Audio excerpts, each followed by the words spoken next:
Tonight we're going to take you somewhere you probably never want to visit, but absolutely should experience, at least from the safety of your warm, comfortable bed. We're talking about waking up in the year 1348 in the middle of what would become known as the Black Death, the most devastating pandemic in human history. And you know, if you're finding these journeys through time as fascinating as I hope you are, I'd absolutely love it if you could hit that subscribe button. Not just because it helps the channel, but because there's something magical about building a community of people who drift off to sleep while exploring history's most incredible moments. I'm genuinely curious too. Drop a comment and let me know where in the world you're listening from tonight and what time it is there. It never stops amazing me how people from Melbourne to Manchester, from Tokyo to Toronto, are all settling into bed with these same stories. There's something beautifully universal about using history as a bridge to peaceful sleep. Now find that perfect position. Take a slow, deep breath and let yourself sink into whatever you're lying on. Feel the clean sheets, the soft pillow, the safety of your modern world. Trust me, you're going to be very grateful for that clean mattress, those fresh sheets, that absence of funeral bells outside your window, and especially the fact that you can breathe freely without fear by the time we're finished here tonight.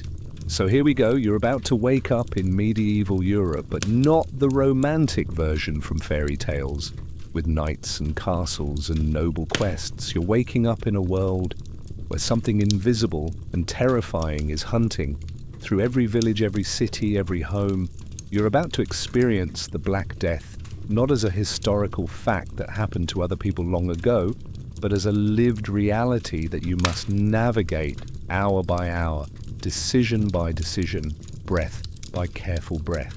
Don't worry though, you're perfectly safe here with me, warm and comfortable in your bed. This is just a guided journey through one of history's most fascinating and horrible chapters, experienced from the ultimate safety of centuries of distance and medical knowledge. Your eyes open slowly, reluctantly, as if some part of your sleeping mind knows that consciousness brings only worry and fear, and the constant weight of decisions that could mean the difference between life and death. The transition from sleep to wakefulness feels different now than it did before the plague began. Heavier somehow, more fraught with immediate danger, like waking up on a battlefield where the enemy might attack at any moment. The first sensation isn't sight or sound, it's smell.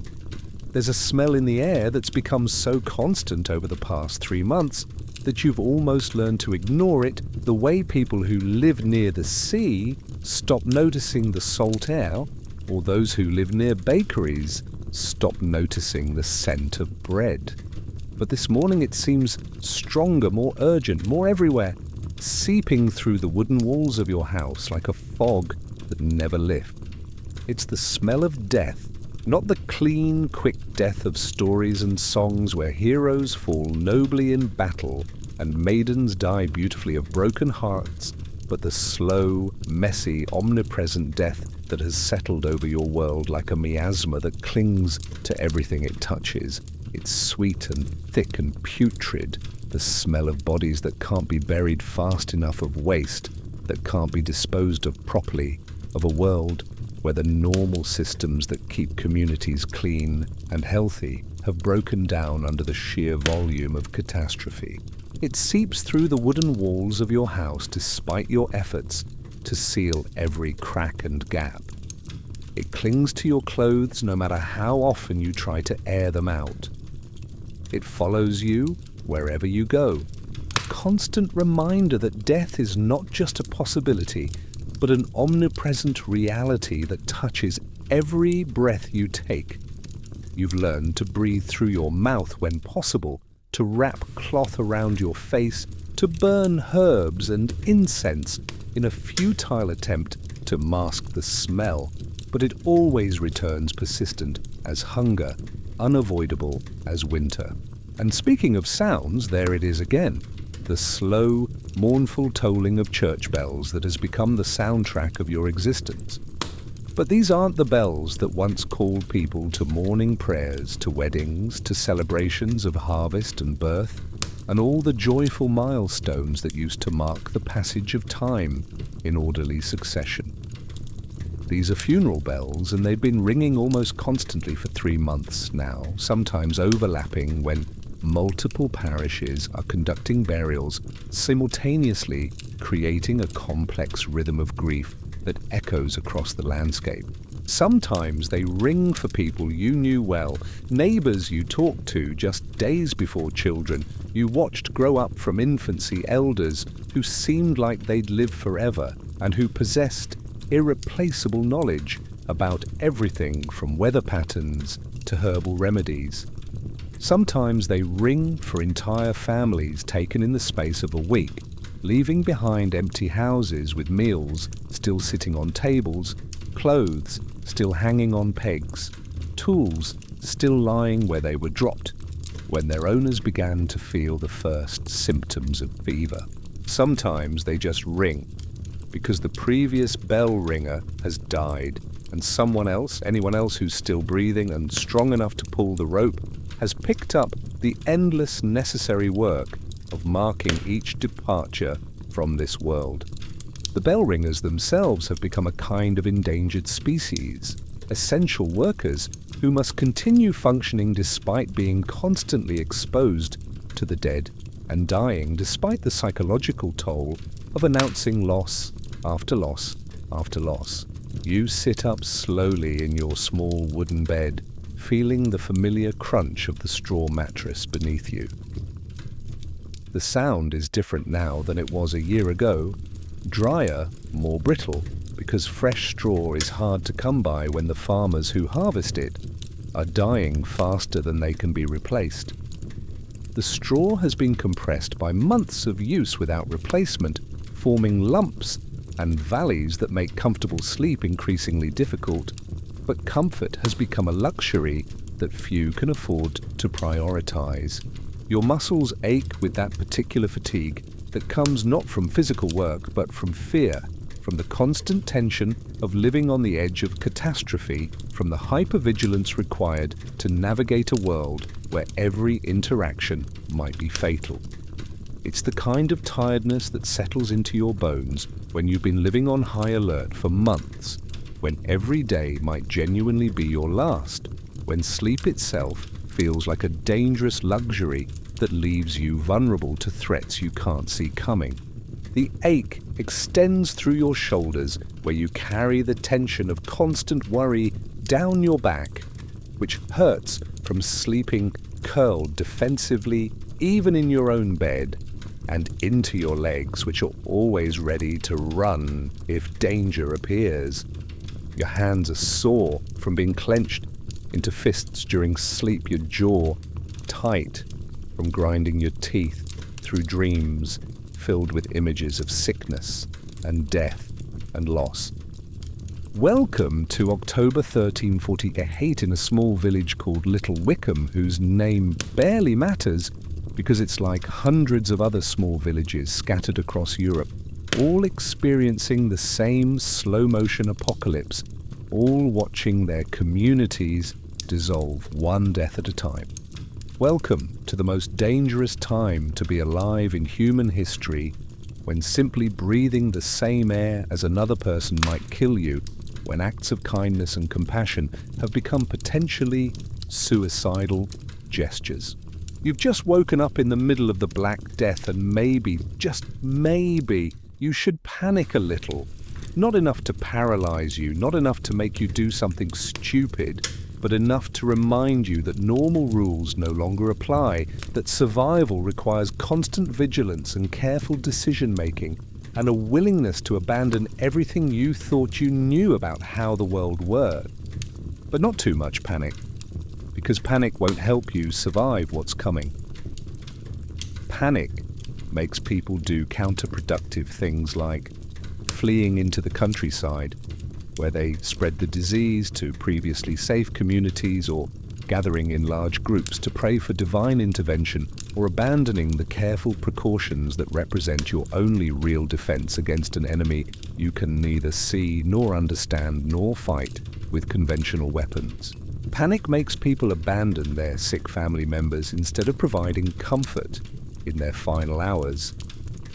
It makes them hoard resources that could help others survive. It makes them turn away refugees who might be carrying disease, but who might also be carrying news knowledge skills that could benefit everyone. Panic transforms humans into animals, and animals don't build communities or preserve knowledge or care for the vulnerable. Survival in 1348 requires a very particular kind of calm alertness, a state of mind that acknowledges the omnipresent danger without being paralyzed by it, that remains capable of compassion without being reckless about it, that can make life and death decisions quickly but not impulsively. You've learned to live with fear the way you live with hunger or cold, as an unpleasant but manageable fact of existence that doesn't prevent you from making the daily choices that keep you breathing. The single room that serves as your entire world is dimly lit by grey morning light filtering through one small window. The glass is thick and imperfect, full of bubbles and waves that distort everything, creating a view of the outside world that seems appropriate given how distorted everything has become. This room contains everything you own, everything you need, everything that connects you to the life you're fighting to preserve a wooden bed frame that used to belong to your cousin before he died of the fever. A small table where you eat your solitary meals, a chest containing your few possessions, and hooks on the wall for the extra layers of clothing that have become essential to your survival strategy. Your blanket is wool, rough and scratchy but warm, woven by hands that are now still forever. You pull it around your shoulders as you contemplate the day ahead, feeling the familiar texture that connects you to the woman who made it your Aunt Catherine, who died 6 weeks ago, but whose skill with wool and thread lives on in this practical memorial to her existence. The wool smells faintly of the sheep it came from, a reminder of a world where animals lived normal lives and died normal deaths, where wool was sheared in springtime and woven in autumn, according to rhythms that had governed human life for centuries. That world seems impossibly distant now, though it ended less than a year ago. The orderly progression of seasons, the predictable cycle of agricultural work, the stable social relationships that determined who did what work, when, all of it swept away by invisible death that recognizes no boundaries, respects no traditions, follows no rules, except the biological imperatives of infection and transmission. Your clothing hangs on wooden pegs driven into the wall, a rough woolen tunic for everyday wear, a slightly better linen shirt for special occasions that no longer occur, heavy woolen stockings that are more valuable than jewelry, now that keeping warm has become a matter of survival rather than comfort. Each garment tells a story. This tunic, inherited from a dead neighbor, those stockings traded for bread. When money became meaningless, that cloak mended so many times, it's more patches than original fabric. Outside your window, the world is transforming in ways that would be almost comical if they weren't so terrifying.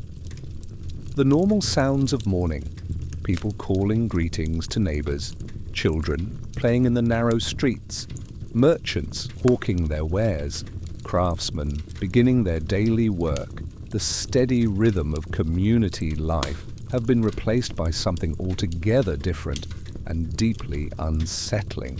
Dogs bark frantically in the distance, not the playful barking of pets or the purposeful barking of working animals, but the desperate, confused barking of creatures whose owners have disappeared and who don't understand why their world has suddenly become so empty and strange.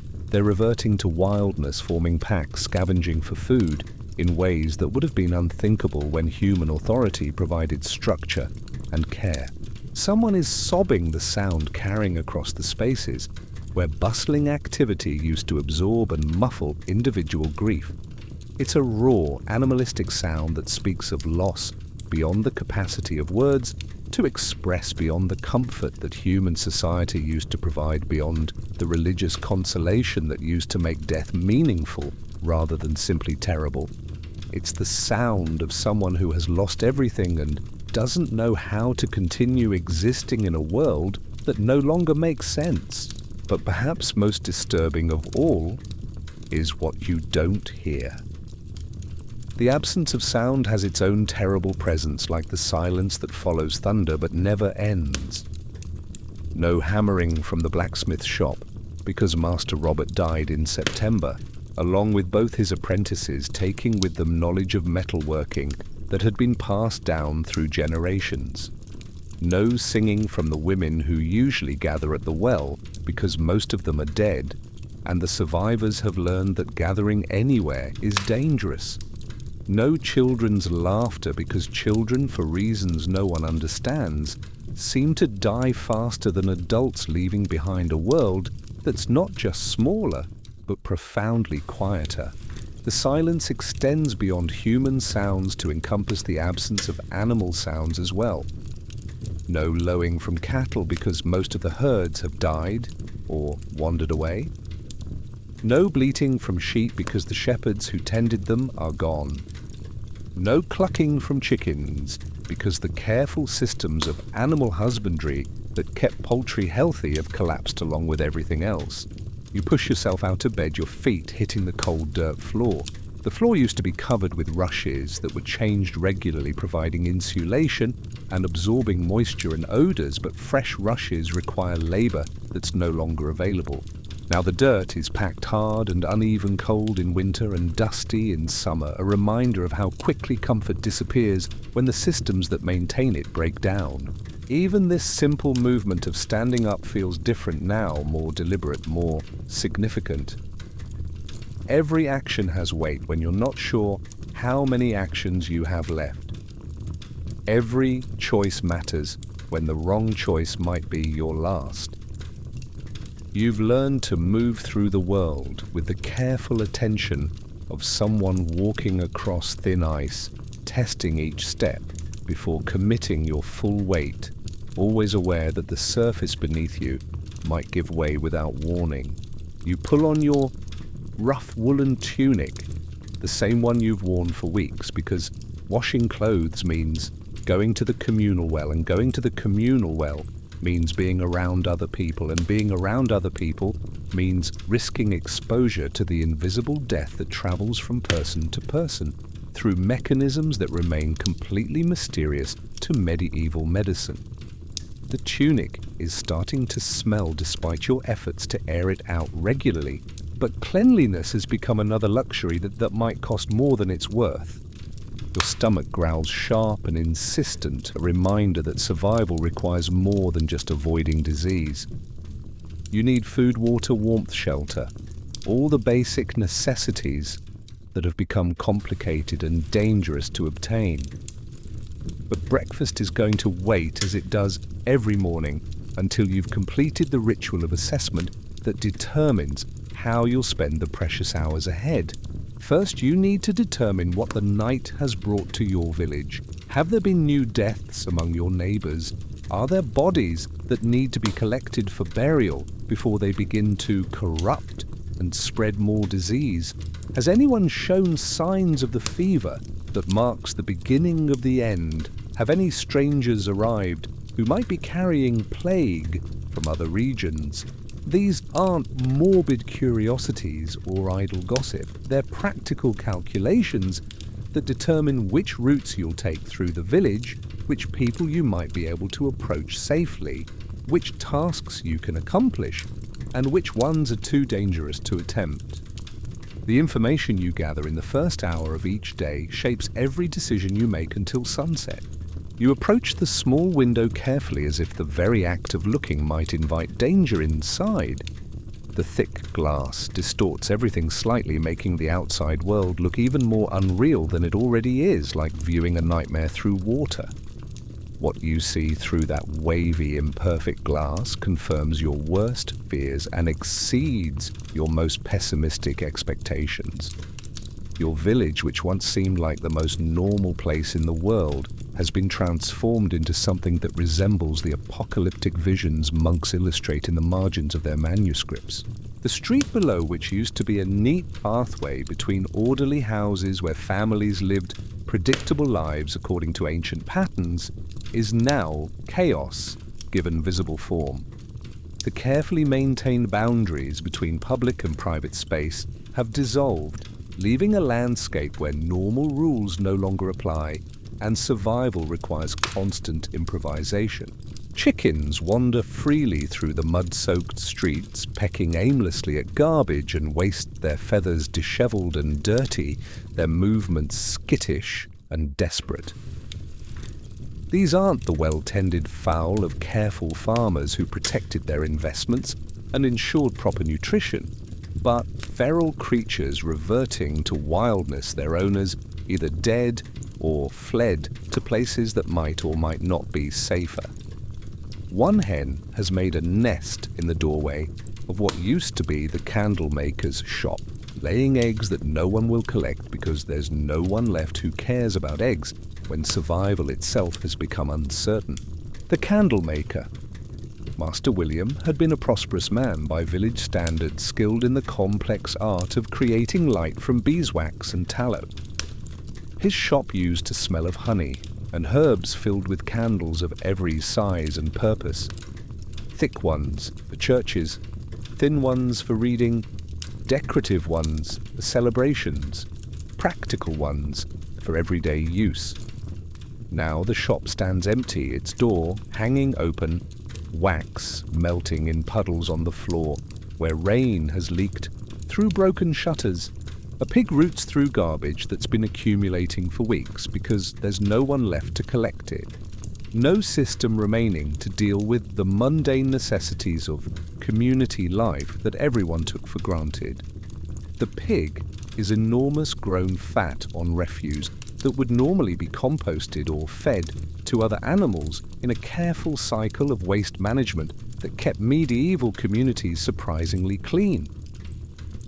It moves through the debris with the confidence of a creature that has learned humans are no longer a threat to be feared or an authority to be respected. Scattered around the pig are the remnants of what used to be orderly waste disposal. Broken pottery that would normally be collected and recycled, food scraps that would feed other animals, cloth fragments that would be saved for patching and mending. Now it all just accumulates, creating an environment that breeds disease and attracts vermin and makes the air itself dangerous to breathe. In the distance you can see a cow wandering aimlessly down what used to be the main thoroughfare, its udder swollen and painful because the farmer who usually milked her twice a day died last Tuesday. The cow lows mournfully, a sound that carries an almost human quality of confusion and loss, calling for relief that will never come. Animals, you've noticed, seem to understand that something fundamental has changed in their world, even if they can't comprehend what. They exhibit behaviors that seem almost like grief. Horses that won't eat dogs that howl at night, cats that hide and refuse to come when called. The cow's condition is particularly heartbreaking because it represents suffering that could be easily relieved if anyone had the time or knowledge to help. But milking cows requires skill and experience, and most importantly, it requires being close enough to a potentially dangerous animal to risk injury. In normal times, farmers develop relationships with their animals based on mutual trust and understanding. Now, with those relationships broken, even helpful actions become risky. But it's the people, or rather the lack of people, that truly drives home how completely your world has been transformed. Where once this street buzzed with activity from dawn to dusk, where merchants called out their wares and children played elaborate games and neighbors stopped to share gossip and advice, where the business of life was conducted in public spaces that belonged to everyone, Now you can see maybe 6 figures moving about in the entire visible area. And they move differently than people used to move. There's no casual strolling, no stopping to chat with neighbours, no leisurely examination of goods for sale, no children running between adults' legs, no lovers walking hand in hand, no groups of friends enjoying each other's company. Everyone moves with purpose, quickly, efficiently, keeping their distance from everyone else, as if the very air between humans has become poisonous. Which, in a sense, it has. People hurry from doorway to doorway like soldiers crossing a battlefield, minimizing their exposure to danger with every step, their faces covered with cloth, their eyes constantly scanning for threats both visible and invisible. When 2 people encounter each other on the narrow street, they perform an elaborate dance of avoidance, each stepping aside to maintain at least 6 feet of distance, while still acknowledging each other's humanity with careful nods and cautious words spoken through makeshift masks. The social greeting rituals that used to bind communities together have been replaced by wary protocols designed to prevent transmission of disease. No handshakes, no embraces, no kisses of peace, no sharing of food or drink, no casual physical contact that once expressed friendship and trust. Even conversation happens at a distance, shouted across empty spaces, formal and brief and focused on practical necessities, rather than the social pleasantries that used to make daily life enjoyable. And speaking of air being poisonous, here come the doctors. 3 figures emerge from around the corner, and at first glance they look like creatures from a nightmare, like demons that have escaped from the illuminated margins of a monk's manuscript to terrorize the living world. They wear long black robes that sweep the ground as they walk, making them appear to glide rather than walk, giving them an otherworldly quality that's both fascinating and terrifying. The robes are made of leather or oiled cloth materials chosen for their supposed ability to repel corrupted air and prevent contamination from clinging to the wearer. But it's their faces, or rather what covers their faces, that truly mark them as beings from another reality. Enormous bird-like masks with curved beaks extending nearly a foot from their faces, dark eye holes that seem to stare into your soul, and an overall appearance so unsettling that children flee at the sight of them and adults cross themselves instinctively when they pass. The masks are crafted from leather and metal painted black to suggest the seriousness of their purpose, designed to inspire fear as much as to provide protection. But these aren't monsters despite their appearance. They're plague doctors, and those terrifying masks actually serve a practical purpose that makes perfect sense according to the medical theories of your time. The long beaks are stuffed with herbs, spices and aromatic substances that they believe will filter the poisonous air and protect them from the disease that's killing everyone around them. Rosemary for remembrance and protection against evil influences time for courage and strength in the face of danger. Lavender for peace and purification of corrupted air. Dried roses for love and healing of the sick. Cloves for their powerful antiseptic properties. Mint for clarity of thought in crisis situations. Cinnamon for its warming and protective qualities.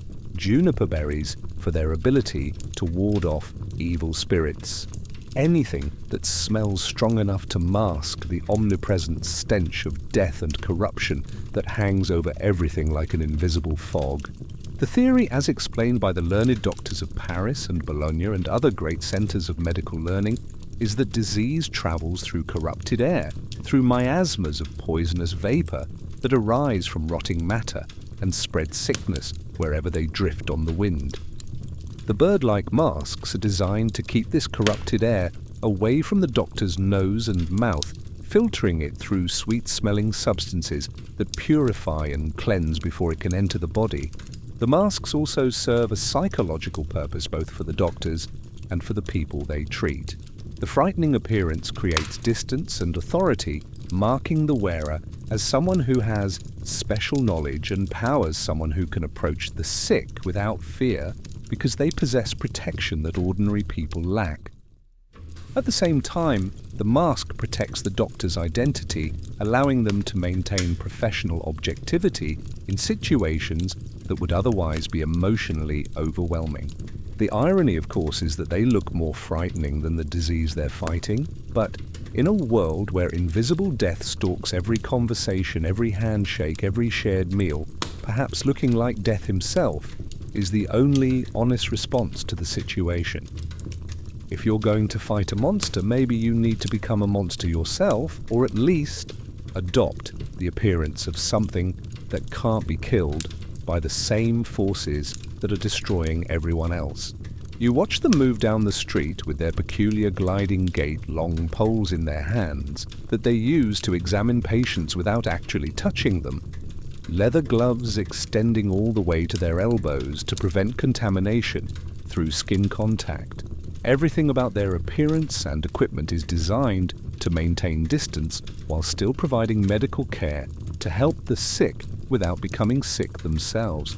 Their clothing is completed by wide-brimmed hats that provide additional protection and mark their professional status, heavy boots that can be easily cleaned, and sometimes amulets or religious symbols that invoke divine protection alongside their practical precautions. They carry leather pouches containing herbs, basic medical instruments, and written instructions for recognizing and treating plague symptoms. The sight of these doctors raises complex feelings in anyone who sees them. On one hand, they represent hope, skilled professionals who are still trying to fight the disease, still attempting to heal the sick, still maintaining the pretense that medicine can triumph over catastrophe. On the other hand, their bizarre appearance serves as a constant reminder of how desperate the situation has become, how even the most learned and powerful members of society have been reduced to dressing like monsters in order to survive. Mrs. Agnes from 3 houses down stumbles out of her doorway, and the sound that emerges from her throat makes your blood freeze in your veins. She's keening.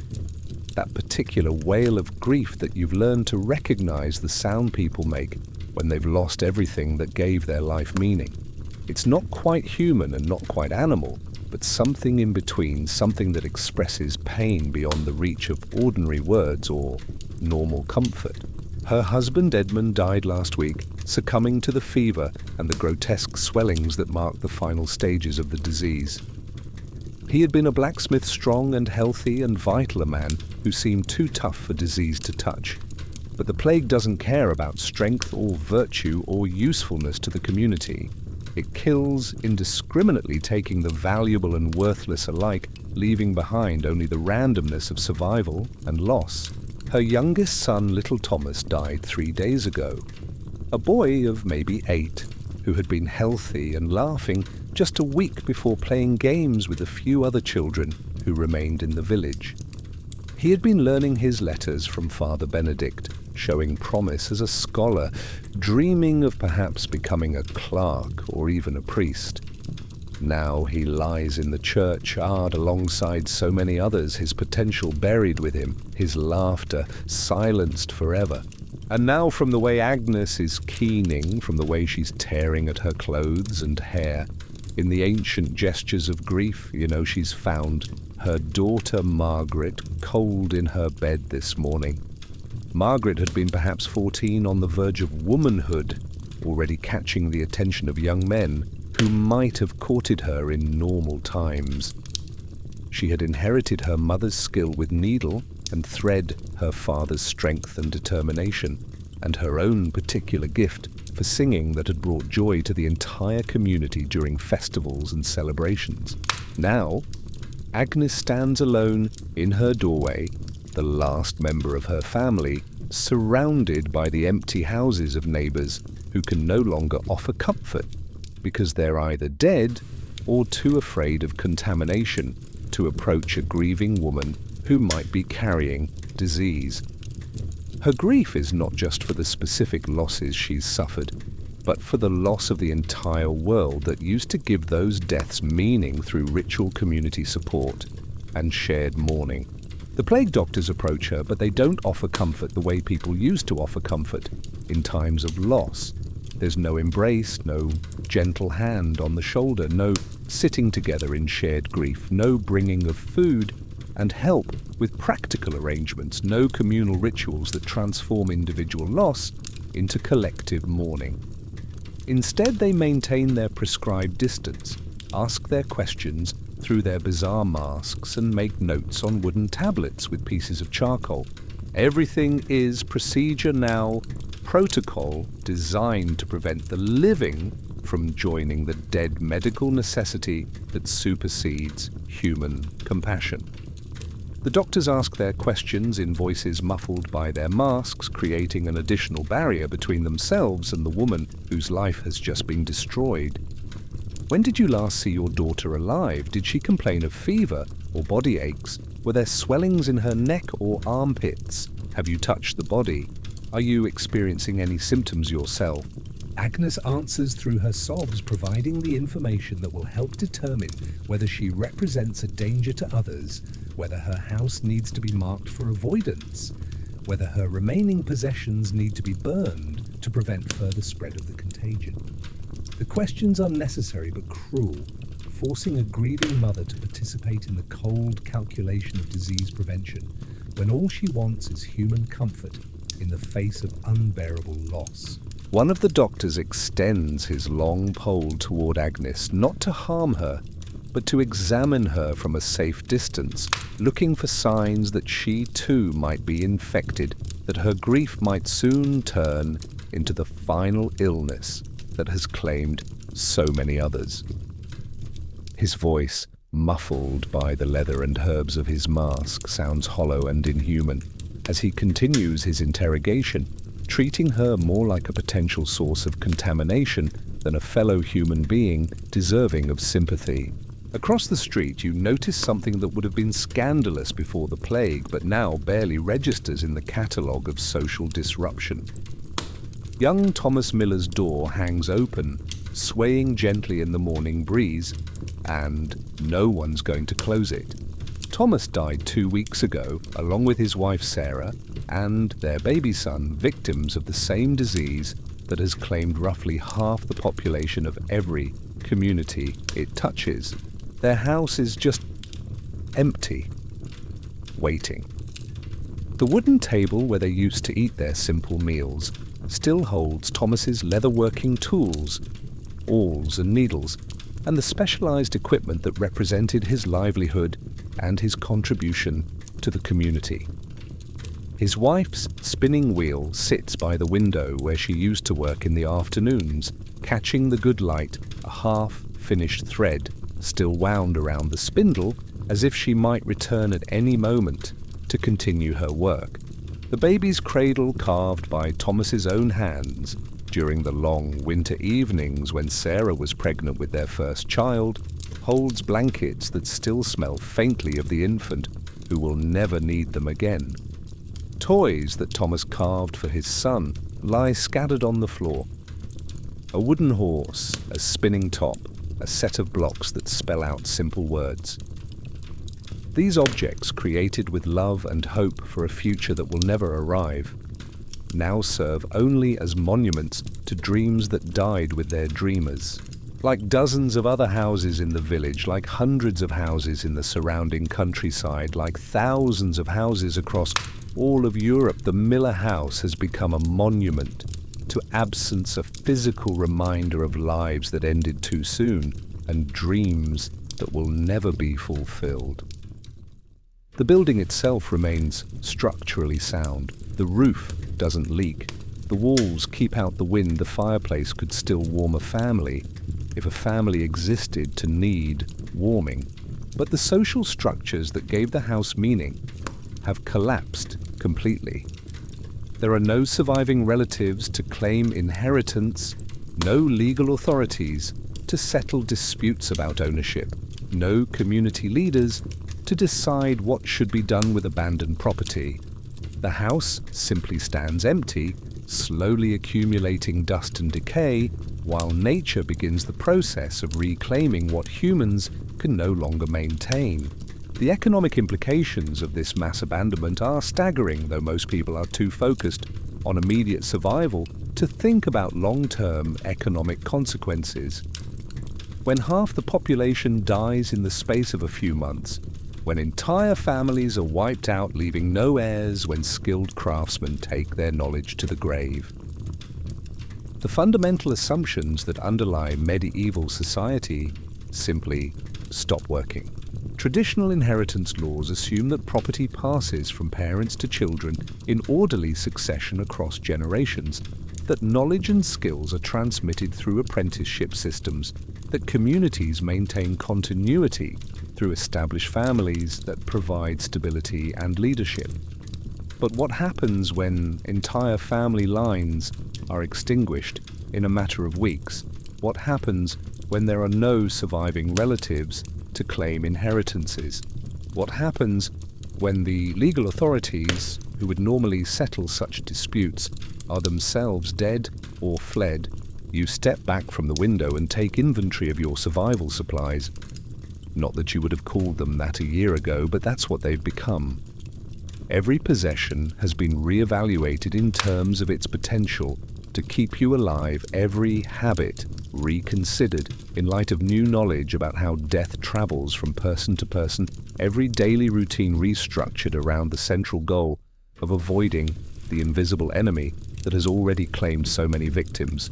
Around your neck hangs a small leather pouch containing herbs that may or may not offer protection, but certainly can't hurt, and provide psychological comfort in a world where comfort of any kind has become precious. Rosemary for protection against evil influences and for improving memory so you can remember the faces of those you've lost. Garlic for purification of corrupted air and for strengthening the body's natural defenses. A few dried flowers that Father Benedict blessed before he died.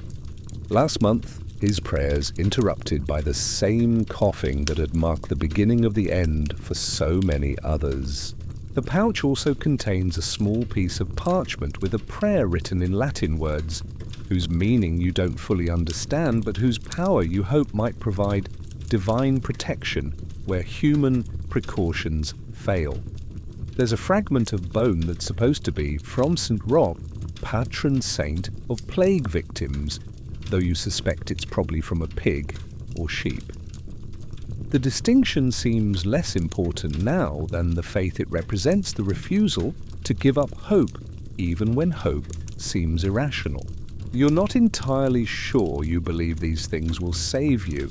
Belief has become a complicated matter when traditional authorities keep dying along with everyone else when prayers go unanswered, and good people suffer while seemingly evil ones sometimes survive. But when death is everywhere, hope attaches itself to anything available, no matter how unlikely or illogical. If herbs and prayers and blessed objects don't actually work, at least they provide the psychological comfort of taking action, of refusing to accept helplessness in the face of an invisible enemy. The act of preparation itself serves a purpose beyond its practical value. Going through the daily ritual of checking your protective gear, organizing your limited supplies, planning your route through the village. These activities provide structure in a world where most structures have collapsed purpose, in a time when traditional purposes no longer make sense. Control in a situation where control seems impossible. The rules of life in 1348 are very simple, and you recite them to yourself every morning, like a prayer, like a catechism of survival that has replaced the religious certainties that used to structure your days. These rules aren't written down anywhere. Most people in your village can't read anyway. But they've been transmitted through bitter experience, passed from survivor to survivor, refined through trial and error, and the harsh feedback of death. First, avoid rats. This seems obvious now, though no one really understands why the connection exists between rat deaths and human deaths. You just know that where rats die in large numbers, people start dying soon after.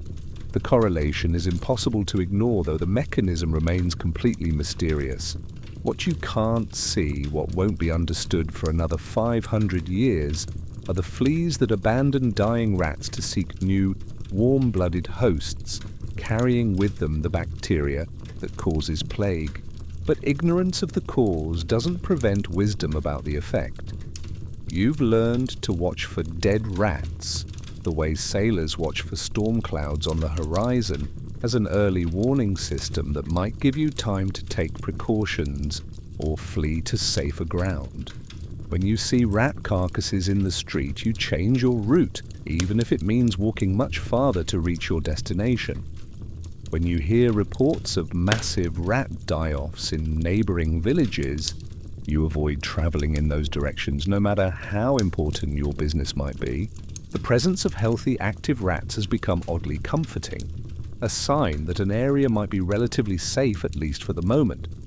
You've learned to distinguish between different types of rat behavior to read their movements and sounds, like auguries that might predict your own survival. Rats that move normally, that search for food in their usual patterns, that interact with each other in typical ways. These are good signs.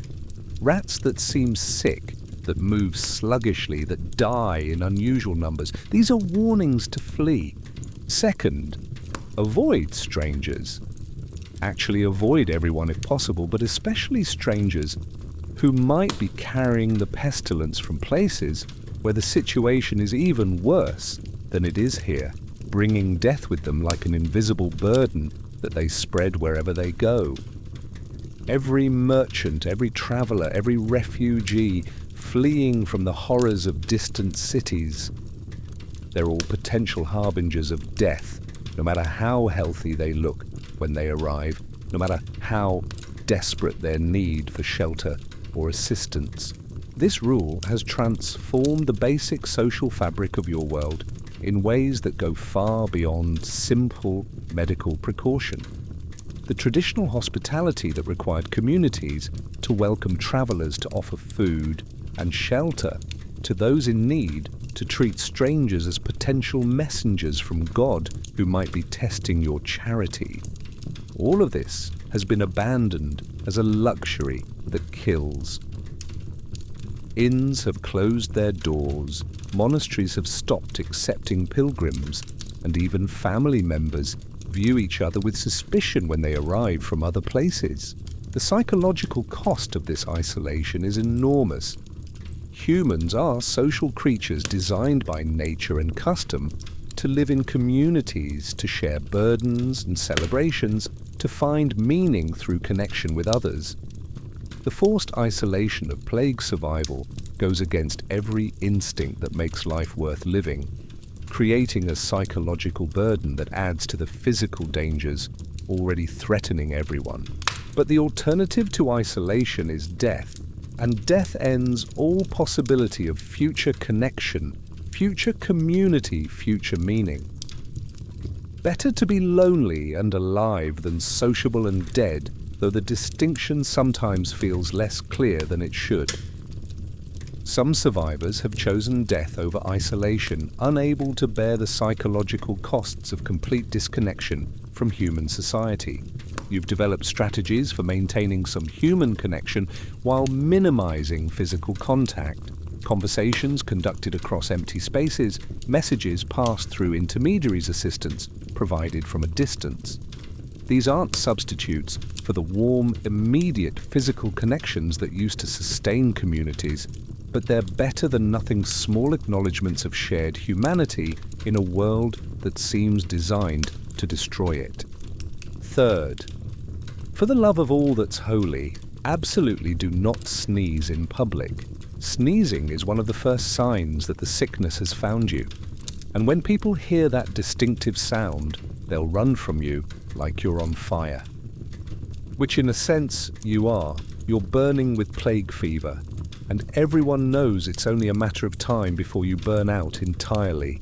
But even healthy, sneezing, the normal response to dust or pollen or sudden changes in light, has become dangerous because no one can tell the difference between innocent sneezing and fatal sneezing.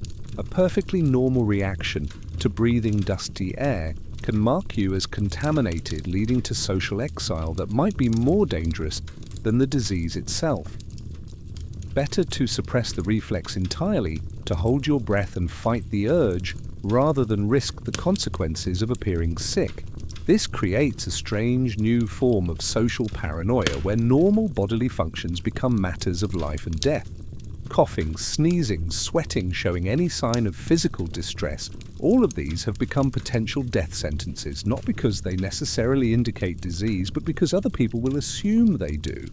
The fear of appearing sick has become almost as dangerous as actually being sick. You've learned techniques for suppressing sneezes and coughs, for hiding any sign of physical discomfort that might alarm others.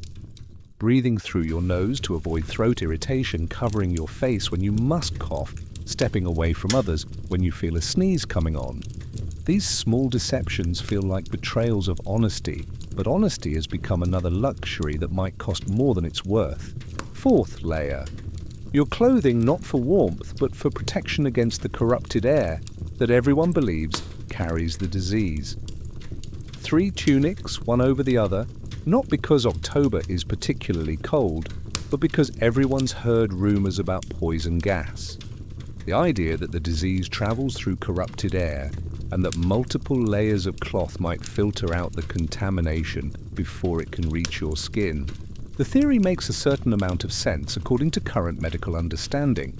If disease comes from corrupted air from miasmas that rise from rotting matter and drift on the wind, then anything that creates a barrier between you and that air should provide some measure of protection. It's not entirely wrong, actually.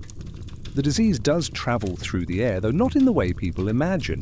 When someone with plague coughs or sneezes, tiny droplets filled with bacteria spread through the air around them, and those droplets can be inhaled by anyone close enough. Your 3 layers of cloth won't stop bacteria. That concept doesn't exist yet. But the instinct to create barriers between yourself and the air others have breathed is sounder than you know.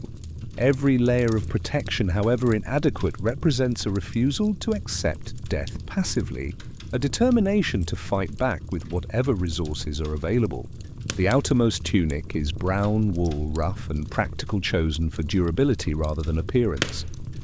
It's been mended several times where it's torn on thorns or worn thin from constant use.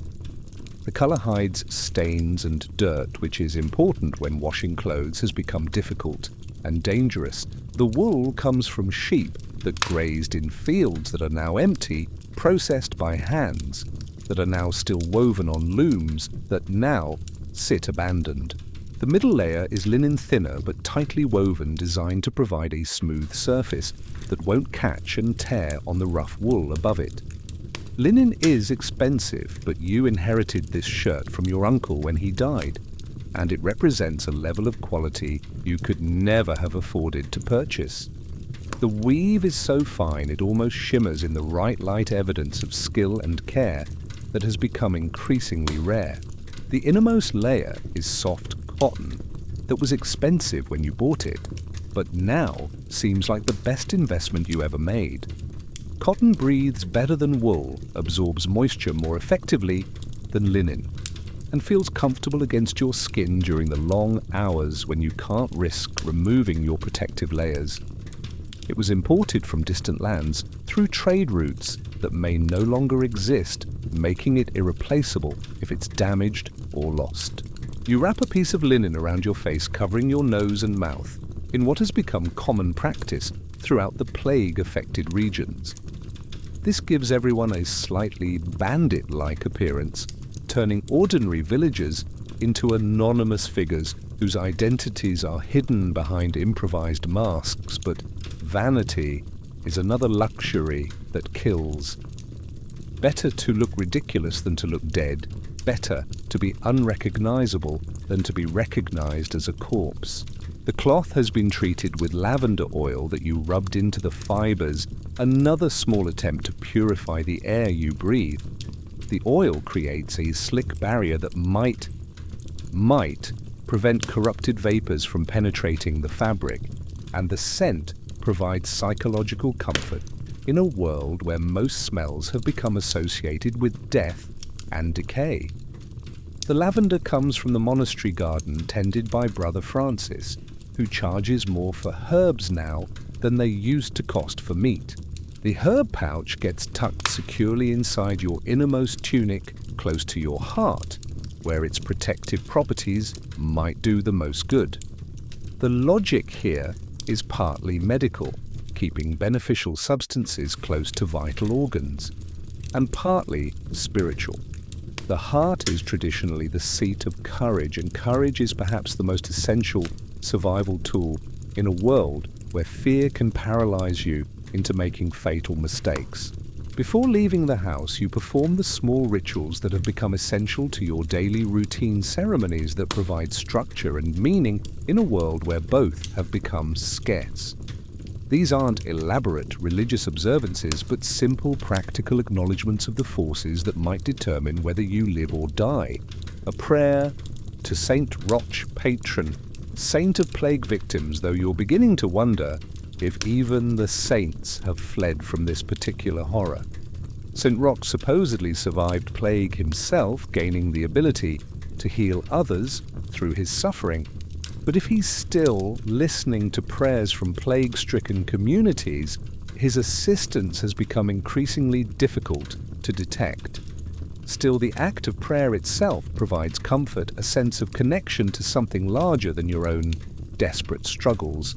A prayer to Saint Sebastian, who survived martyrdom by arrows, and might therefore provide protection against the invisible arrows of disease that seem to strike randomly from all directions.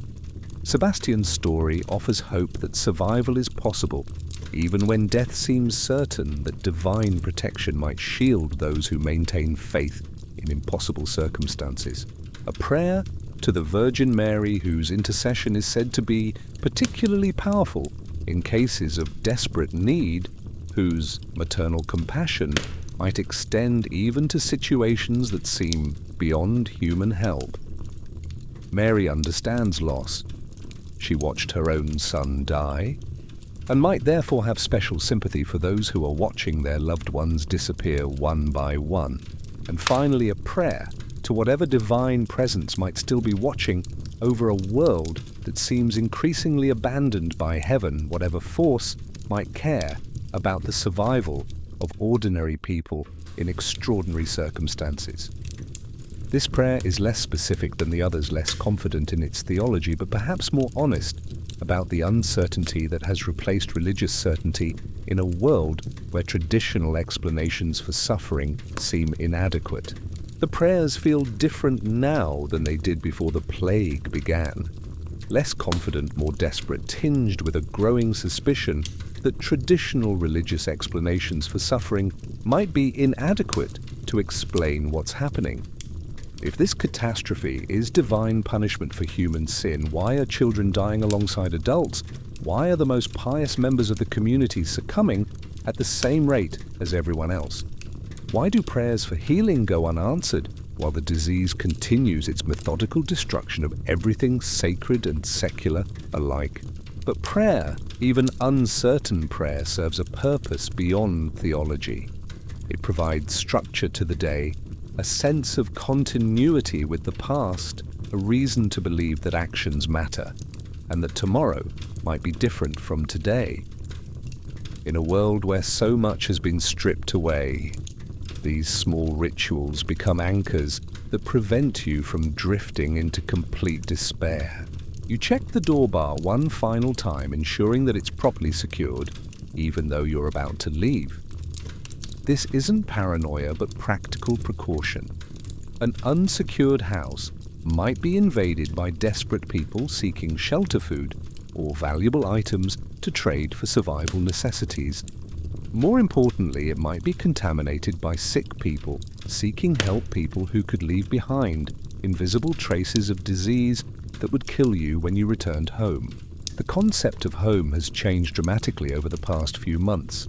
It's no longer just a place where you live, a center of family life and social connection, but a sanctuary that must be defended against invisible invaders. Every surface that might have been touched by outsiders needs to be considered potentially dangerous. Every item that enters from the outside world needs to be examined for signs of contamination. This level of vigilance is exhausting, but it's also empowering in a strange way. After months of feeling helpless against an enemy that can't be seen or fought directly, the daily rituals of protection provide a sense of agency, a feeling that you're actively participating in your own survival, rather than simply waiting passively for death to find you. Your stomach reminds you with growing insistence that survival requires more than just avoiding disease. It requires calories, nutrition, the basic fuel that keeps a human body functioning under the extraordinary stress of constant vigilance and fear. Finding food in a plague village has become its own special kind of challenge, complicated by the fact that most of the people who used to produce, process, and distribute food are either dead or have fled to places that may or may not offer better prospects for survival. The interconnected systems that used to ensure reliable food supply have collapsed in ways that wouldn't become apparent until you tried to function without them. The baker, who knew exactly how much grain to buy and when. The miller, who understood the precise timing of grinding wheat to prevent spoilage. The farmers who coordinated planting and harvesting to provide steady supplies throughout the year. The merchants who transported goods from surplus areas to areas of need. All of these people and their knowledge gone. The baker died 6 weeks ago, taking with him not just his life, but decades of accumulated knowledge about the precise alchemy that transforms grain into bread. Master Geoffrey had learned his craft from his father, who learned it from his father, in an unbroken chain of knowledge transmission that stretched back generations through times of war and peace, famine and plenty, always adapting, but always preserving the essential skills that kept communities fed. That chain is now broken, and with it has died the understanding of exactly how much water to add to flour under different weather conditions, how long to knead the dough to develop proper texture, how hot to make the oven for different types of bread, how to judge when bread is perfectly baked by sound and smell rather than sight. These seem like simple skills until you try to do them without instruction, until you realize that expertise consists of thousands of small adjustments and decisions that can only be learned through years of practice. Master Geoffrey's bakery had been the heart of the village's food system, the place where grain was transformed into the foundation of every meal. The smell of baking bread used to wake people in the morning, a comforting reminder that another day was beginning and that sustenance would be available. The bakery was also a social center, a place where people gathered to share news and gossip while waiting for their daily bread, where children came to beg for scraps of dough to play with, where the rhythm of community life was measured in batches of loaves. His apprentice, young Peter, tried valiantly to continue the work, but there's a significant difference between watching someone perform a skilled craft and actually knowing how to do it yourself. The relationship between master and apprentice is built on gradual transfer of knowledge, with the apprentice slowly taking on more responsibility as skills develop. But Peter had only been learning for 2 years when the plague struck, nowhere near ready to work independently. The results of Peter's efforts were bread that ranged from merely disappointing to completely inedible. Loaves that were burned on the outside and raw on the inside, bread so dense it could be used for building materials, attempts at pastry that resembled leather more than food. Each failure represented not just wasted ingredients, but lost hope, evidence that the skills that used to sustain community life might not be recoverable once they're lost. After 3 weeks of producing substances that only technically qualified as bread, Peter gave up and fled the village, taking with him the last hope of professionally baked bread returning to your community. His departure was both understandable and devastating. Understandable because he was young and frightened and faced with an impossible task. Devastating because it meant accepting that some things that seemed permanent were actually more fragile than anyone realized. Now everyone makes their own bread with results that would have been embarrassing in normal times, but now represent the difference between nutrition and starvation. Your own bread-making efforts have been mixed at best, a series of experiments conducted under conditions where failure means hunger rather than just disappointment. Without proper instruction, you've had to learn through trial and error, producing loaves that are edible but hardly appetizing. The process is time-consuming and frustrating, requiring skills you never thought you'd need and equipment you never thought to acquire. Mixing dough by hand without knowing how it should feel when properly prepared. Trying to judge oven temperature without a thermometer, relying on medieval techniques like holding your hand inside the oven and counting how long you can stand the heat. Learning to recognize when bread is done by tapping it and listening to the sound, a skill that Master Jeffrey made look effortless, but which requires experience you don't have. But the alternative to bad bread is no bread at all, which makes even your worst efforts precious. Each loaf represents hours of work and precious ingredients that can't be wasted. The failures teach you what not to do, slowly building a foundation of knowledge that might eventually approach competence, though you'll never achieve the mastery that Master Jeffrey possessed. You make your way toward what was once the market square, though market is perhaps too generous a term for what has become a sparse and irregular gathering of desperate sellers and even more desperate buyers. The transformation of this space tells the story of your community's decline in ways that are both subtle and devastating, like reading the history of a civilization in the ruins it leaves behind. The market square used to be the beating heart of village life, a place where the rhythm of commerce and social interaction created the energy that made community possible. It was carefully organized according to traditions that stretched back generations, with established places for different types of vendors, predictable schedules that allowed people to plan their days, and social customs that turned the necessity of buying food into opportunities for connection and conversation. Where once 40 or 50 vendors would have spread their wares across wooden tables and canvas sheets, creating a bustling maze of commerce and conversation, now maybe 8 remain, and they're selling things that would have been unthinkable merchandise just months ago.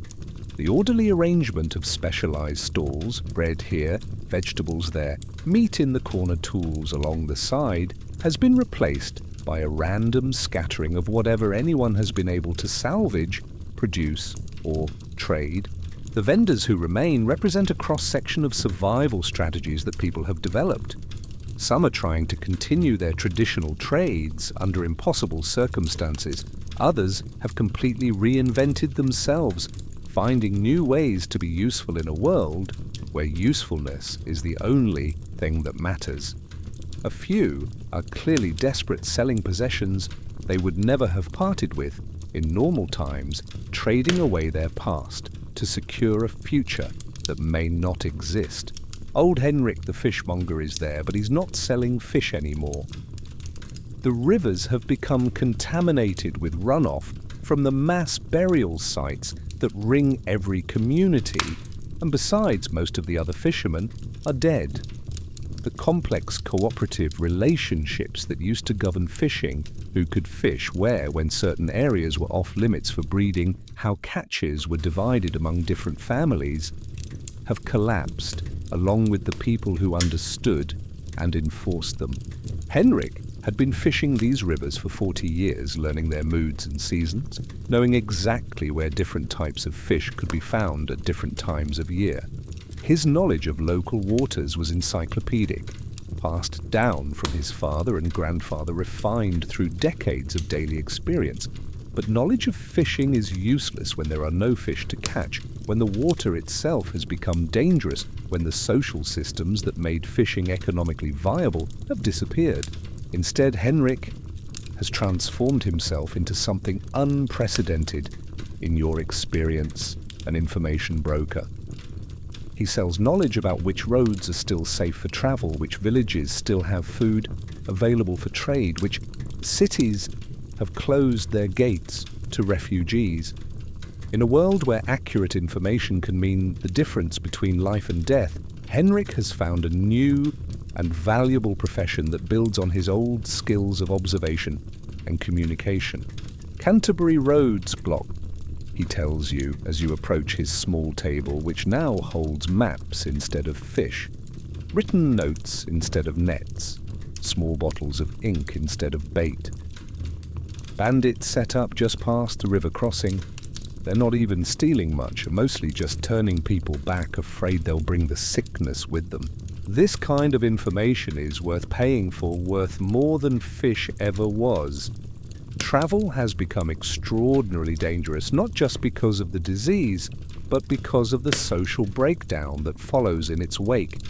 When traditional authority collapses, when normal economic relationships stop functioning, when desperate people have nothing left to lose, banditry becomes an attractive option for survival. The bandits Henrik describes aren't necessarily evil people. They might be farmers whose crops have failed craftsmen, whose customers have died ordinary villagers, who have been driven to desperate measures by circumstances beyond their control. But their motivations don't matter if they're blocking roads that you need to use, if they're creating additional barriers to the movement of people and goods that might help communities survive. What about the coastal road to Dover? You ask, thinking of relatives you haven't heard from in months, wondering if they're still alive, if the messages you sent ever reached them, if the silence means they're dead, or just that communication has become impossible. Henrik shakes his head grimly. Dover's sealed tight. No one in, no one out. They've got guards on the walls shooting arrows at anyone who gets too close. Word is they think the sickness came from foreign ships, so they're not taking any chances with strangers. The transformation of Dover from a bustling port city into a fortress closed against the outside world represents a fundamental shift in how people think about their relationship to the broader world. For centuries, trade and travel have been seen as sources of prosperity and cultural exchange, ways of connecting communities and sharing resources. Now they're viewed as vectors of contamination, routes through which death spreads from community to community. This isolation creates a vicious cycle where communities that close themselves off become safer in the short term, but poorer and weaker in the long term. Without trade, without the exchange of goods and ideas, without the movement of people who carry skills and knowledge, communities become increasingly vulnerable to other forms of disaster. The cure for plague might be creating conditions for famine, social collapse, or other catastrophes that could be equally devastating. Eleanor Brewster still maintains her ale stand, though both the quality and quantity of her products have declined significantly since her husband died, and she had to take over the brewing process herself. Brewing good ale is a complex craft that requires understanding the behavior of yeast, the proper mixture of grains, the precise timing of fermentation, knowledge that Eleanor's husband Thomas possessed, but never fully shared with his wife because gender roles assumed she would never need it. The sexual division of labor that used to organize medieval life assumed that men and women would specialize in different skills, with knowledge passing from father to son, mother to daughter, in predictable patterns that ensured continuity across generations. But the plague has killed randomly without respect for gender roles or social expectations, leaving survivors to perform tasks they were never trained for. Eleanor's ale is weak, often sour, and sometimes contains mysterious floating substances that might be contamination or might just be evidence of inexperience with fermentation chemistry that no one in her position could be expected to understand. The color is wrong, the taste is off, and the alcohol content is probably too low to provide the antiseptic benefits that make ale safer than water, but it's still ale still safer than water, which might be contaminated with disease, and more reliable than wine, which has become prohibitively expensive as trade routes collapse. Eleanor charges twice what Thomas used to charge, but then again, she has less than half the customers Thomas used to serve, and those customers understand that in a world where every necessity has become scarce, prices reflect scarcity rather than tradition. She works alone now, struggling with processes that used to require two people making decisions about brewing that she's not qualified to make but has no choice but to attempt. The physical labor of brewing, lifting heavy sacks of grain, stirring large vats of fermenting liquid, moving barrels that weigh more than she does, has become almost impossible for a woman working without assistance. Any word from Canterbury?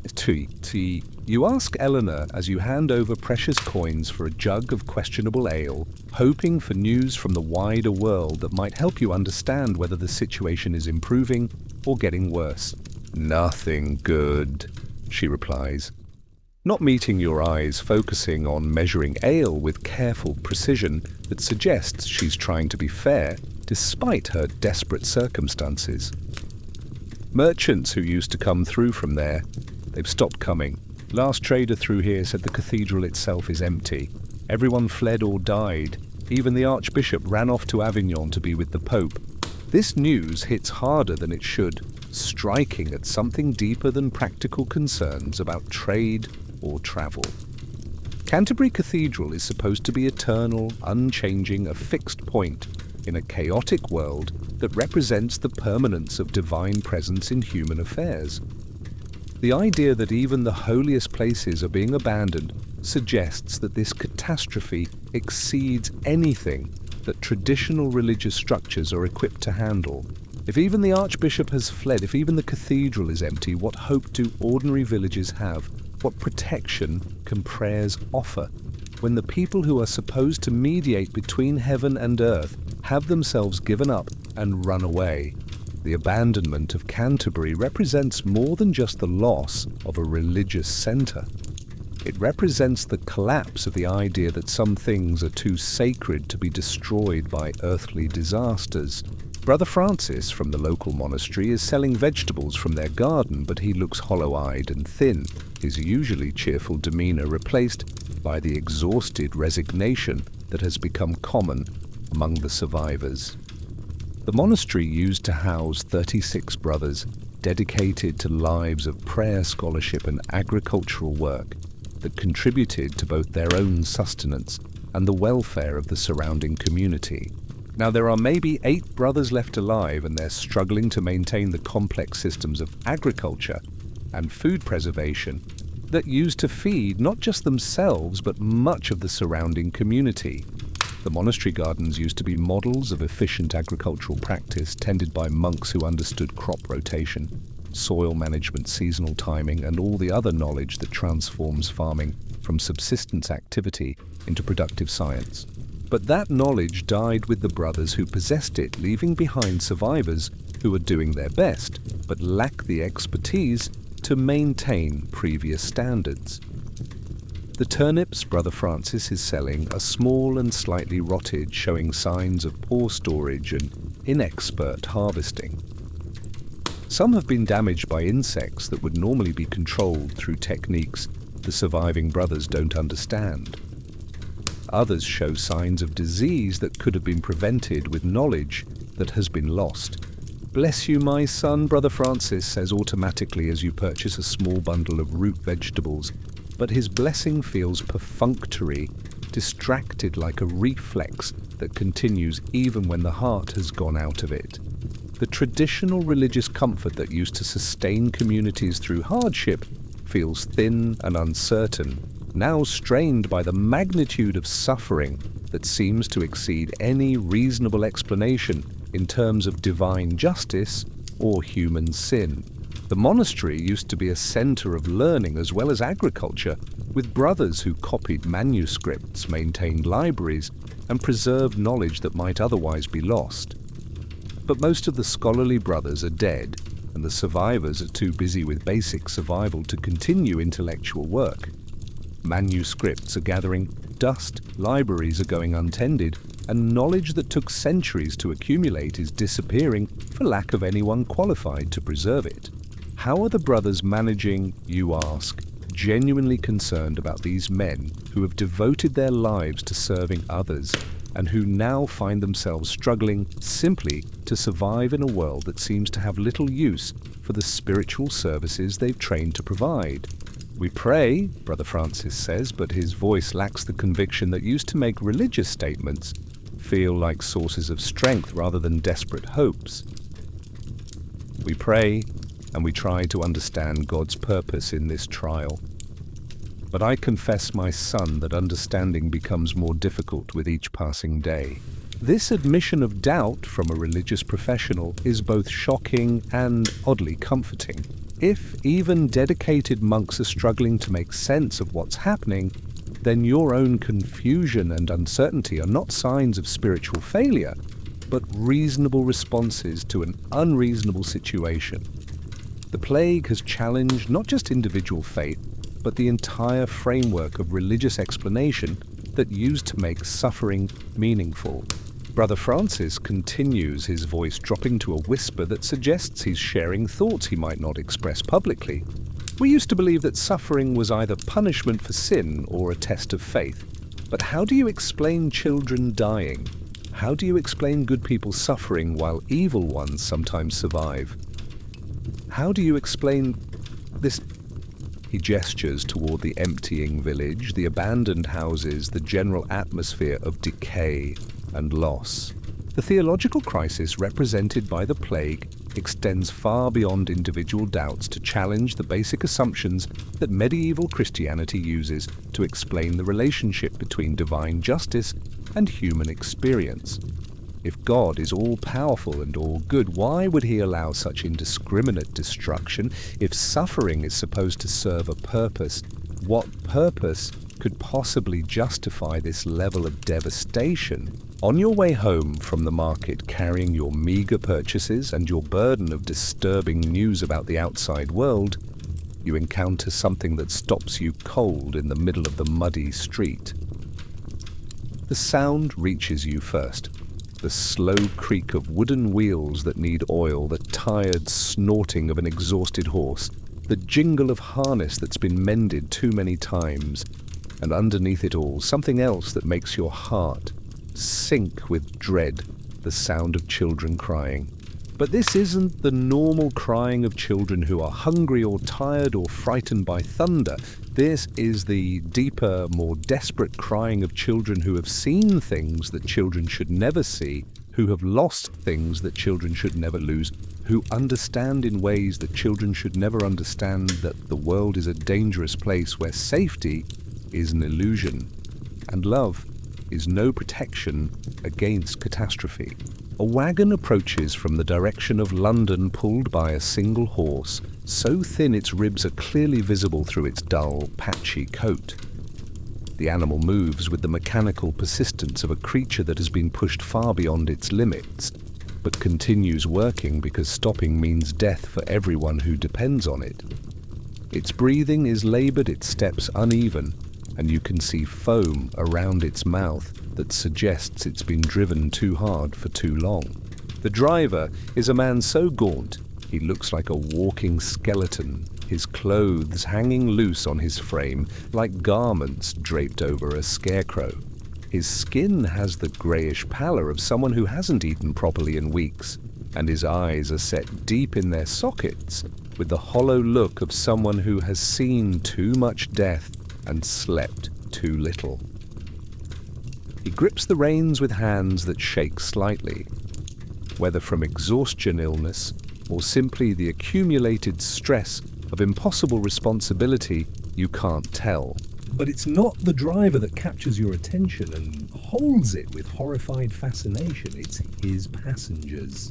The wagon bed is filled with children, maybe a dozen of them ranging in age from perhaps 6 to 15, all staring out at the world with expressions that seem far too old for their faces. These are plague orphans, the living remnants of families that no longer exist, and they're being transported somewhere by this skeletal driver who may be the only adult left willing to take responsibility for them. The sight hits you like a physical blow, forcing you to confront the human cost of the plague in ways that statistics and stories cannot convey. These children represent the future of your civilization, the ones who should be learning trades, inheriting knowledge, carrying forward the accumulated wisdom of generations. Instead, they're refugees in their own world, homeless wanderers, dependent on the charity of strangers who may themselves be too overwhelmed to provide adequate care.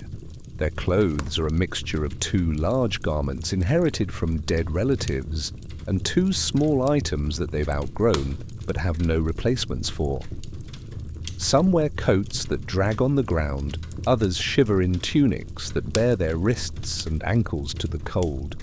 Their hair is clean but roughly cut, suggesting care, but not expertise, the work of adults who are trying their best, but lack the skills that mothers and fathers would have provided.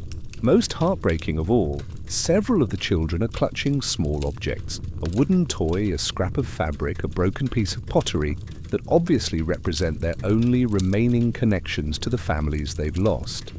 These pathetic treasures, worthless to anyone else, have become precious relics of love and security that no longer exist. The driver pulls up near the market square and climbs down slowly like a man whose bones ache from more than just travel. Every movement seems to cause him pain, though whether physical or emotional pain is impossible to tell.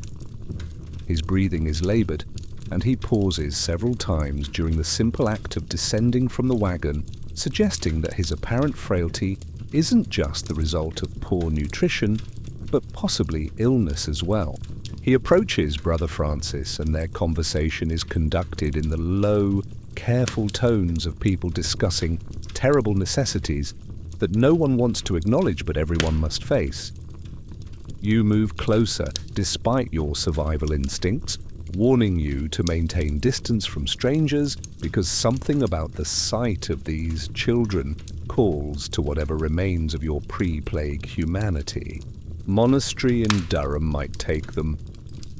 The driver says, his voice carrying the exhaustion of someone who has been having this same conversation in village after village, hoping against hope to find sanctuary for children who have nowhere else to go. If there's still a monastery in Durham, last I heard they had maybe 4 brothers left alive. 4 brothers can't care for 12 children, Brother Francis replies, but his voice lacks conviction. The mathematics of survival have become harsh and unforgiving. 4 brothers can't care for 12 children, but 12 children can't care for themselves either, and those are the only options available. No one has the luxury of ideal solutions anymore. The only choices are between different degrees of inadequacy. What about relatives? Francis asks, though his tone suggests he already knows the answer. Surely some of them have family somewhere who could take them in. The driver shakes his head with the weariness of someone who has already explored every possibility. That's the thing about this sickness. It doesn't leave relatives. It takes whole families, whole bloodlines. These children, most of them are probably the only members of their families left alive. This statement hangs in the air between them like a curse, highlighting one of the plague's most devastating aspects. Medieval society is organized around kinship networks that provide support, identity, and security across generations. Children who lose their parents are normally absorbed into extended families, taken in by aunts and uncles, grandparents, older siblings who can provide care and continuity. But when disease kills entire family lines, these traditional safety nets simply don't exist. The children in the wagon represent a completely new social category. Orphans without any family connections, young people who must somehow create new identities and relationships from nothing. They're not just homeless, They're rootless in ways that medieval society has no mechanisms for addressing.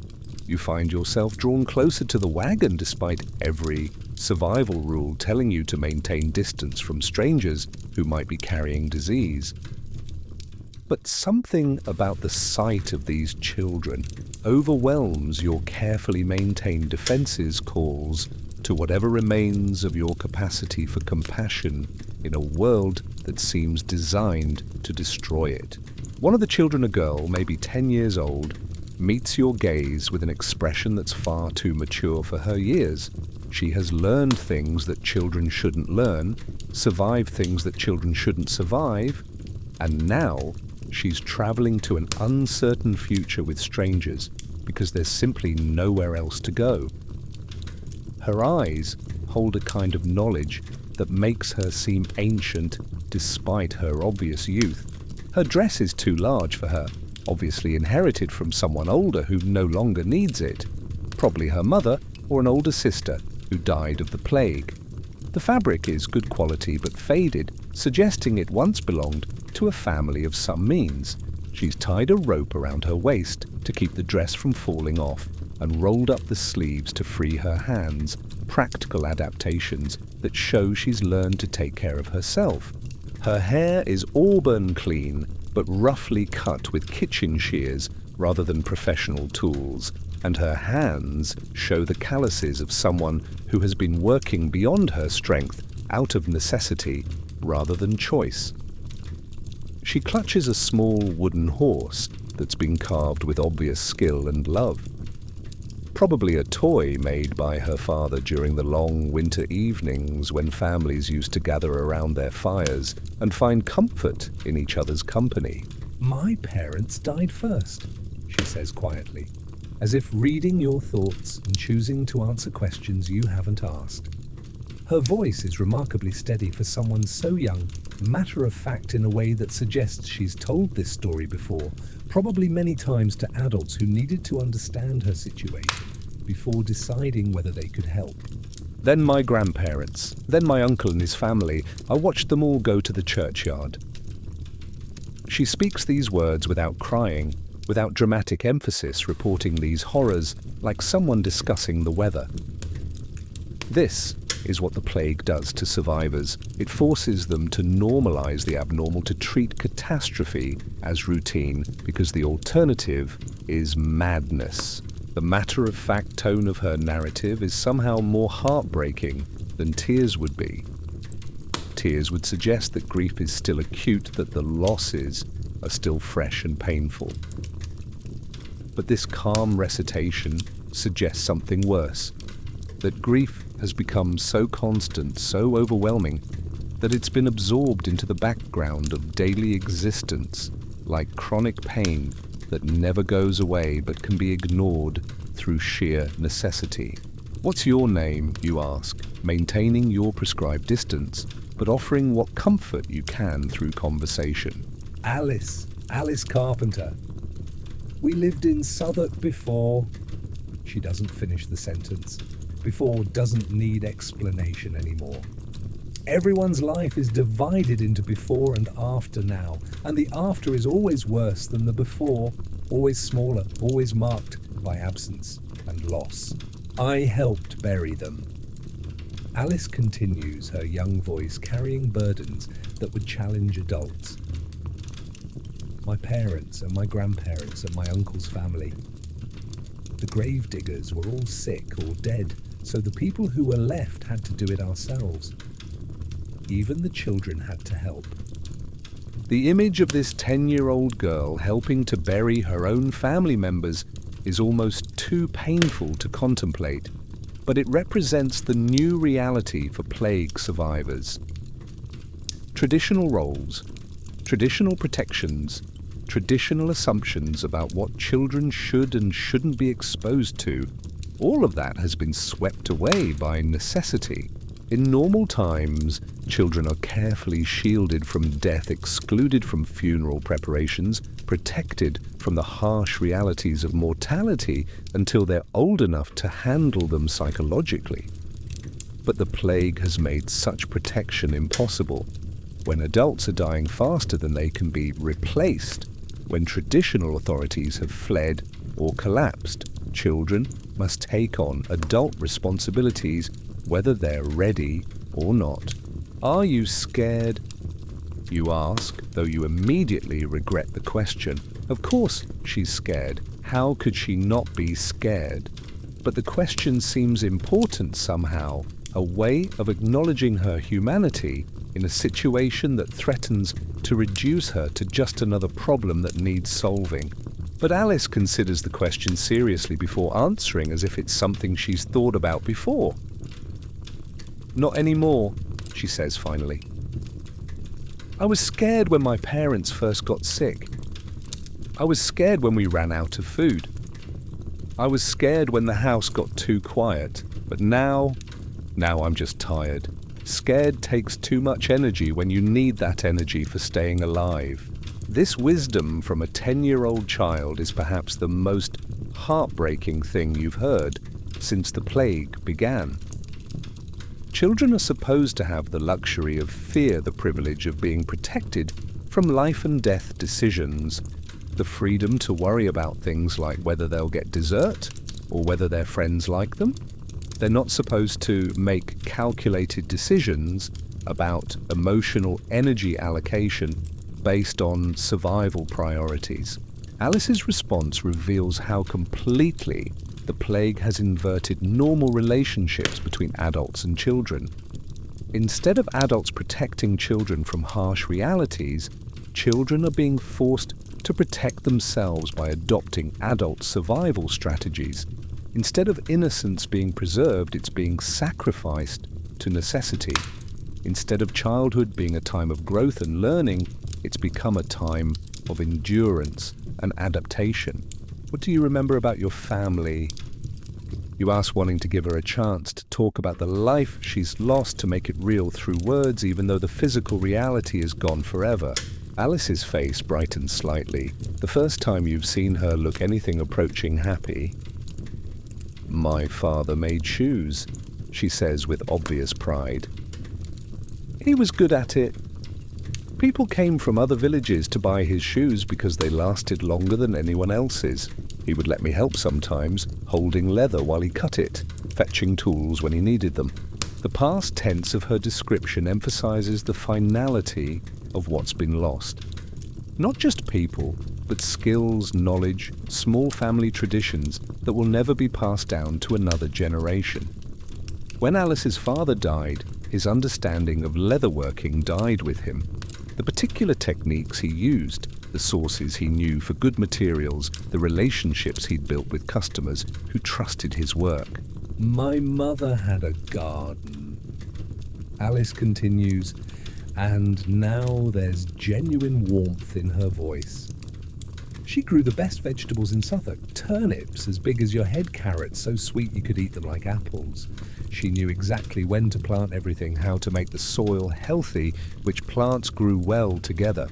These details, small and specific, represent the accumulated knowledge that allowed families to thrive in pre-plague society. Alice's mother's gardening expertise wasn't just a hobby or even just a way to supplement the family's food supply. It was specialized knowledge that contributed to the overall prosperity and food security of the community. When Alice's mother died, that knowledge died too. The understanding of local soil conditions, the timing of seasonal planting, the techniques for preserving vegetables through winter, all lost. Alice might remember some of what she observed, but observation isn't the same as understanding, and understanding isn't the same as the intuitive knowledge that comes from years of experience.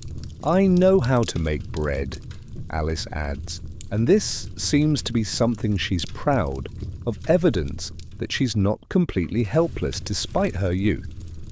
My mother taught me before she got sick. I helped feed the other children when there were no adults left who knew how.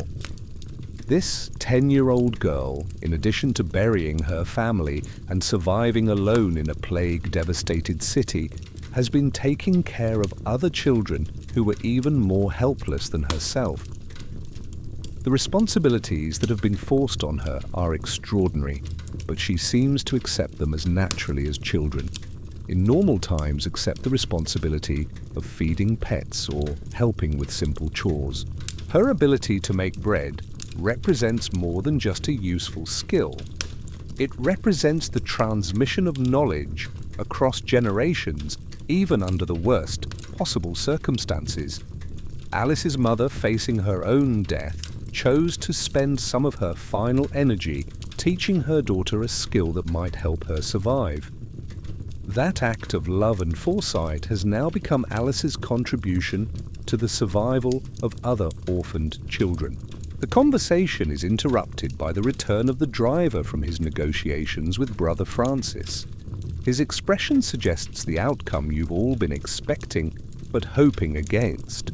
There's no room for 12 children at the local monastery, no resources to care for them, no solution to the problem they represent.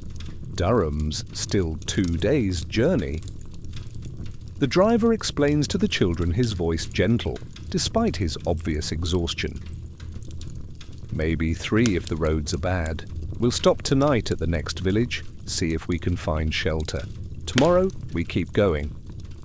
The children accept this news with the resigned patience of people who have learned that they have no control over their circumstances. No complaints, no demands, no expectations of comfort or certainty. They have learned to accept whatever adults decide for them because the alternative is to be abandoned entirely, left to face an impossible world without any support at all. But before the wagon moves on, Alice speaks again, her young voice carrying a request that strikes you as both simple and profound. "Will you remember me?" she asks. "Will you remember that Alice Carpenter was here?" It's such a simple request, but it carries the weight of potential extinction. She's asking you to be her witness, to hold her existence in your memory in case she disappears into the chaos that's swallowing everything familiar. In a world where entire families are dying without leaving any trace of their having lived being remembered, becomes the only form of immortality available to ordinary people. The request reveals something heartbreaking about Alice's understanding of her situation.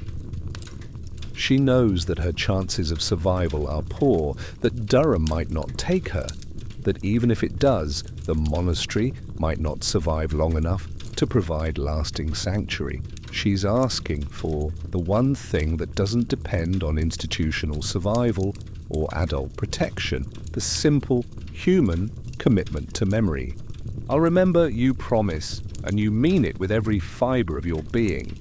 Alice Carpenter from Southwark, 10 years old, travelling north in a plague wagon with 11 other orphaned children asking strangers to preserve her name and her story. You'll carry that story for the rest of your life, however long that might be. As the wagon prepares to continue its journey, you find yourself thinking about all the other Alice Carpenters who must be travelling on roads throughout Europe, all the other children whose families have been destroyed, whose futures have been stolen, whose only hope for immortality lies in the memories of strangers who may themselves not survive long enough to pass those memories forward. Your contemplation of memory and loss is interrupted by the arrival of someone unexpected, a travelling merchant, though he travels much lighter these days and his merchandise is limited to only the most essential items.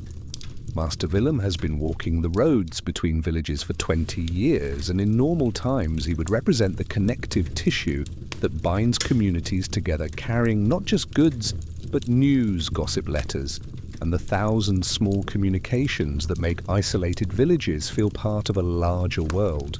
In normal times, Willem would have been accompanied by a small caravan, pack animals loaded with goods assistance to help manage the merchandise and protect against bandits, guards armed with swords and crossbows to deter the desperately poor who might see a rich merchant as an easy target.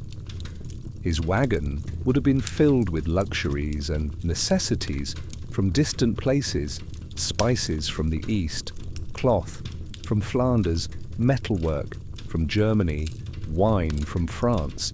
Now he travels alone on foot, carrying everything he owns in a single large pack, that's been carefully organized to maximize utility while minimizing weight. His merchandise consists entirely of items that serve immediate survival needs: medicines, basic tools, writing materials for those who can afford to send messages, and, most importantly, information about conditions in other places.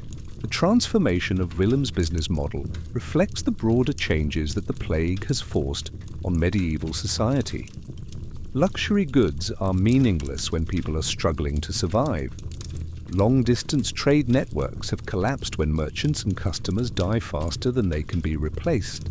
The elaborate credit systems that used to finance commerce have become useless when there's no guarantee that anyone will be alive to honor debts or collect payments.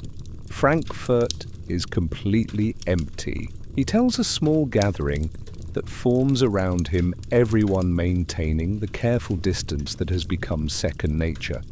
Not just mostly empty, completely empty. I walked through streets where nothing moved except rats and wild dogs, doors hanging open, shops with their goods still displayed on tables, no one alive to claim anything. This news is met with horrified silence.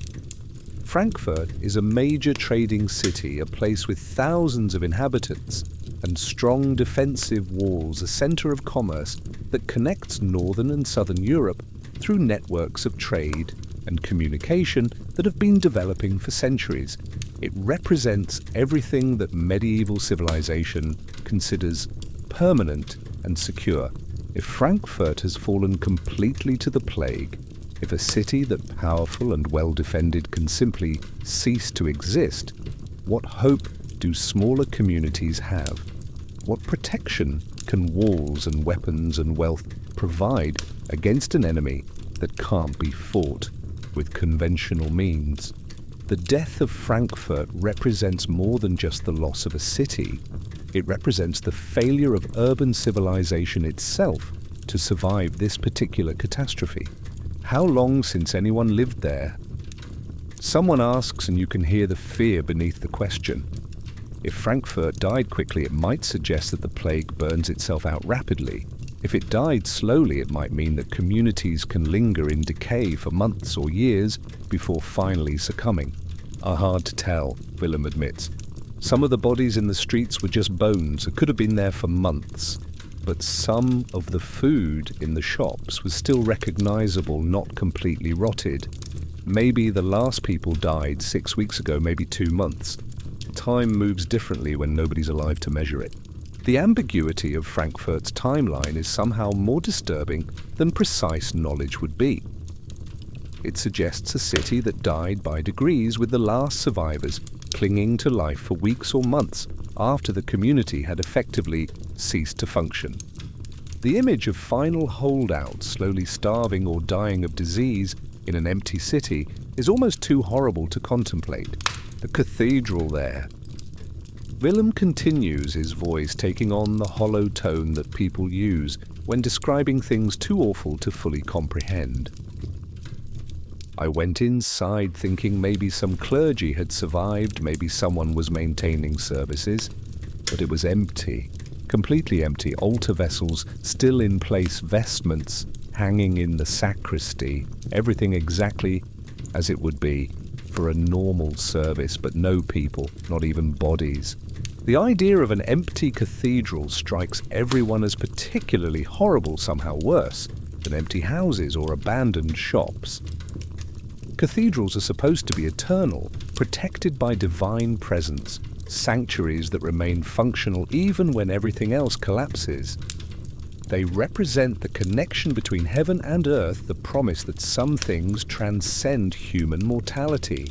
If even the holiest places are being abandoned, it suggests that this catastrophe exceeds anything that traditional religious structures are equipped to handle. It raises questions about divine protection, about the efficacy of prayer, about whether God has abandoned the world or whether the world has become too corrupted for divine intervention to help. What about Venice, you ask, hoping for news that might provide some reason for hope.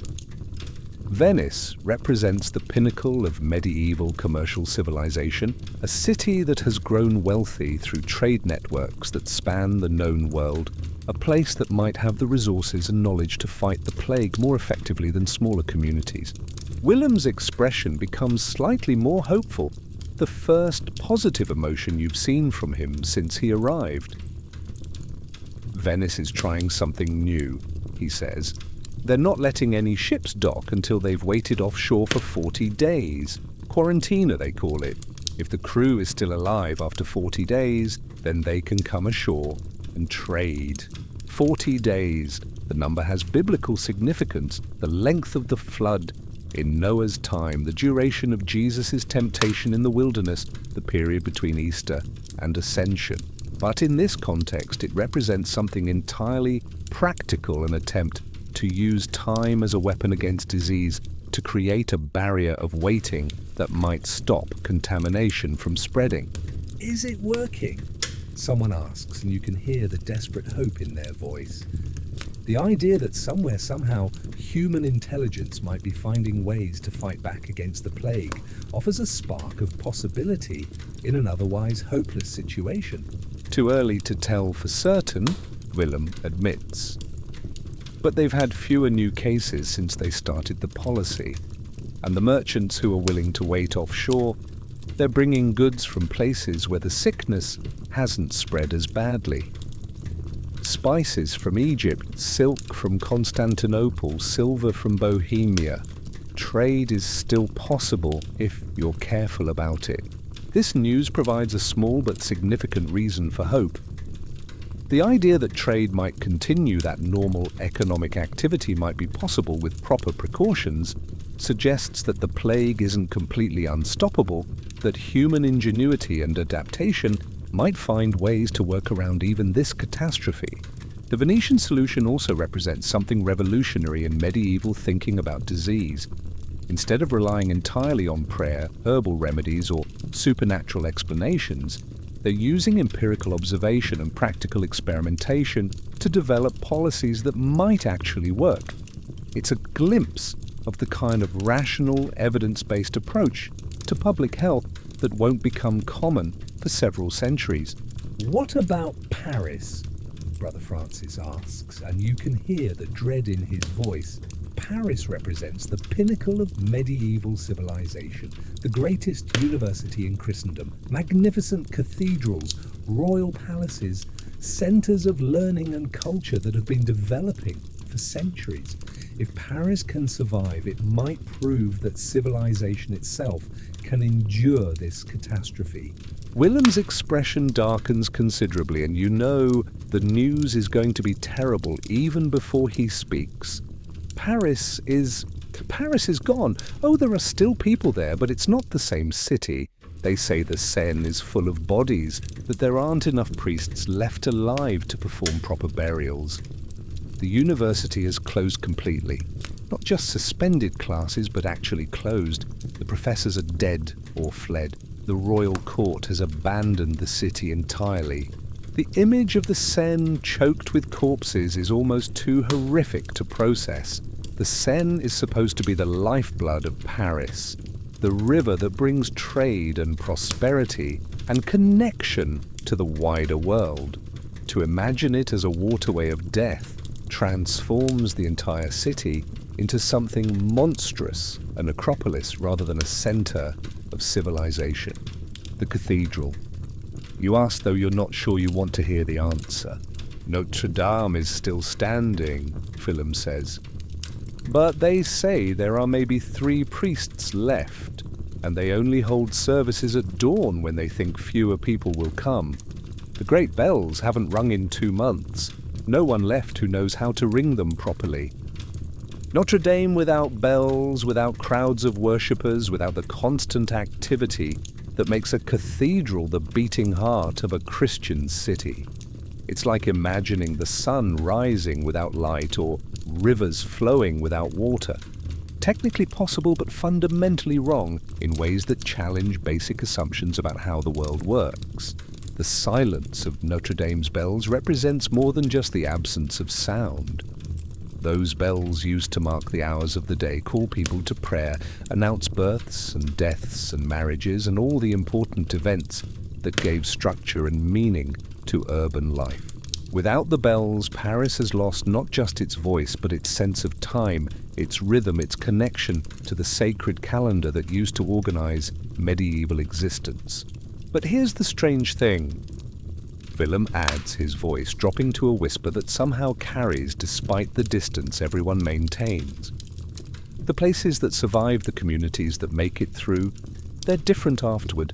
Different in ways that might actually be better, at least for some people. This is the first potentially positive news you've heard in months, and it takes a moment to sink in. Better. How could anything be better after losing half the population to disease? How could devastation lead to improvement? The idea seems almost blasphemous, suggesting that catastrophe might serve some purpose beyond simple destruction. In Genoa, I heard that the workers who survived are demanding higher wages and the merchants are paying them, Willem explains. Supply and demand, you know. When half the workers die, the other half become very valuable. Suddenly people who used to struggle to feed their families are eating meat every day, wearing better clothes, living in houses they never could have afforded before.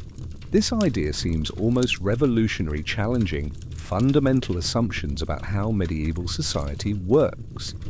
For your entire life, wages have been fixed by tradition, by the natural order of things, by the simple fact that lords and merchants could pay whatever they wanted because workers had no choice but to accept. The idea that workers could demand better treatment and actually get it overturns everything you thought you knew about social relationships. I've seen it myself, Willem continues. Villages where the survivors have moved into the manor houses because there's no one left to stop them. Places where field hands are eating from silver plates because suddenly there's plenty to go around. Women running businesses that used to be reserved for men. Children inheriting property that would normally go to distant relatives. Each example Willem provides represents a fundamental challenge to the social order that has governed medieval Europe for centuries. The plague isn't just killing people, it's killing the assumptions, traditions, and power structures that determine who gets what and why. In their place, something new is emerging, something based more on practical necessity than ancient custom. It's like the world is being redistributed, Willem says, struggling to find words for changes that don't fit existing categories. And not necessarily in a bad way, at least not for everyone. When traditional authority dies, along with everyone else, what's left is just people trying to work things out for themselves. Redistribution through catastrophe. It's a horrible way for positive change to happen. But then again, positive change rarely happens peacefully in your experience. Perhaps this is how progress works. Not through gradual improvement, but through sudden, violent disruption that clears away old systems and makes room for new ones. The conversation continues as Willem shares more observations from his travels, painting a picture of a world in flux, where old certainties have been swept away and new possibilities are emerging from the chaos. Some communities have completely collapsed, but others are adapting in ways that might make them stronger than they were before. Some people have lost everything, but others have gained opportunities they never could have imagined. It's a complex picture that resists simple interpretation. The plague is undeniably a catastrophe, but it's also creating space for changes that might have been impossible under normal circumstances. Social mobility that was unthinkable is becoming routine. Traditional hierarchies that seemed permanent are proving to be more flexible than anyone realized. New forms of cooperation and organization are emerging to replace the old systems that have failed. As Willem prepares to continue his journey, he offers you something unexpected hope, tempered with realism. You know what I've learned in 20 years of traveling, he says, adjusting his pack and preparing to walk. to whatever uncertain reception awaits him in the next village. People are amazingly resilient. They adapt to things you wouldn't think anyone could adapt to. They find ways to survive, ways to help each other, ways to build something new from the ruins of what came before. As the sun begins to set, painting the sky in shades of red that seem particularly ominous given current circumstances, you make your way home through streets that grow emptier with each passing hour.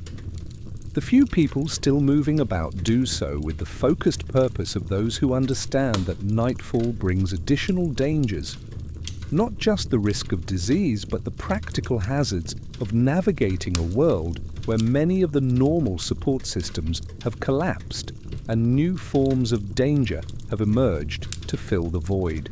Street lighting doesn't exist in your time anyway, but in normal circumstances people would be moving about after dark with torches or lanterns, visiting neighbors, conducting business that couldn't be completed during daylight hours, maintaining the social connections that make a community more than just a collection of individual houses.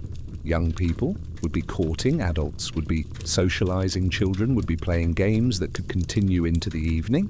Now as darkness approaches, windows are shuttered and doors are barred, creating a landscape of isolated islands of light in an ocean of darkness. People retreat into their individual shelters like animals, going to ground, seeking safety in isolation rather than comfort in community. The night, which used to be a time for intimate gatherings and quiet conversations, has become a time of vulnerability when the living huddle alone and try not to think about how many houses around them stand empty. Your own house feels different when you return to it, changed, in ways that have nothing to do with its physical structure. Larger somehow, though its dimensions haven't changed. Emptier, though it contains the same furniture and possessions it always has. The difference is in the silence that surrounds it, the absence of sounds from neighboring houses, the missing conversations, through thin walls, the lack of children playing in nearby yards. Medieval houses weren't designed for solitary living. They were built for families for multiple generations, sharing space for the constant presence of other people who provided warmth, security, and social connection. The walls are thin because privacy wasn't as important as community. The rooms are small because people were expected to gather together rather than retreat into individual spaces. Living alone in such a space feels unnatural, like trying to use a tool for a purpose it wasn't designed for. The house echoes with sounds that would normally be absorbed by human presence. Conversations from neighboring houses that used to provide a comforting background of human activity have been replaced by silence, or worse, by sounds that suggest abandonment. Shutters banging in the windows that creak open and closed, small animals that have moved into empty buildings. You light a single candle, carefully conserving your limited supply of oil and wax. Candles have become precious commodities now that the chandler's shop is closed and most trade routes have been disrupted. Master William used to make candles from beeswax and tallow, understanding the precise mixture of materials needed to create clean burning light that wouldn't smoke excessively or drip dangerously. His knowledge included not just the chemistry of candle making, but the business relationships needed to acquire materials and the customer relationships that made his products valuable. With his death, that entire network of knowledge and relationships has disappeared. The techniques he used, the sources he relied on, the standards he maintained, all gone. The few candles remaining in his shop were quickly claimed by survivors, but no one knows how to make more. This means that when your current supply runs out, you'll be dependent on whatever inferior substitutes you can create or acquire through barter. The flame casts dancing shadows on the walls, creating an intimate circle of light in the growing darkness. This small ritual of illumination has become one of the few comforts available. A declaration that you're still here, still human, still capable of pushing back against the encroaching emptiness that threatens to swallow everything familiar. The act of lighting a candle represents hope, the belief that light matters, that visibility is worth the cost of precious resources. But the shadows the candle creates are different now than they used to be. More menacing, more suggestive of lurking dangers. In normal times, shadows were just the absence of light, natural and unthreatening. Now they seem to hide threats, to conceal evidence of decay and abandonment, to represent all the unknowns that have replaced the comfortable certainties of pre-plague life. Dinner is simple bread that's only slightly burned from your own inexpert, baking vegetables from Brother Francis that are only slightly rotted from poor storage, and ale from Eleanor that's only slightly sour from incomplete fermentation. By the standards you've learned to accept, this constitutes a feast worthy of gratitude. Each item on your table represents someone's effort to maintain civilization under extraordinary circumstances, someone's refusal to simply give up and die. The bread is dense and uneven evidence of your still developing baking skills. The crust is too thick in some places, too thin in others. The interior has an irregular texture that suggests problems with kneading or rising that you don't understand well enough to correct, but it's bread, recognizably bread, capable of providing nutrition and satisfying hunger. Your failures have been educational, slowly building a foundation of knowledge that might eventually approach competence. You eat slowly, savoring each bite, not because it tastes particularly good, but because each bite represents another day, survived another small victory against impossible odds. The act of eating has taken on ceremonial significance, a daily affirmation that life continues despite everything that threatens it. The simple pleasure of satisfying hunger has become a form of celebration, a reminder that some needs can still be met, even when others cannot. The vegetables are tough and sometimes bitter, harvested too late or stored improperly by people who are learning essential skills under crisis conditions.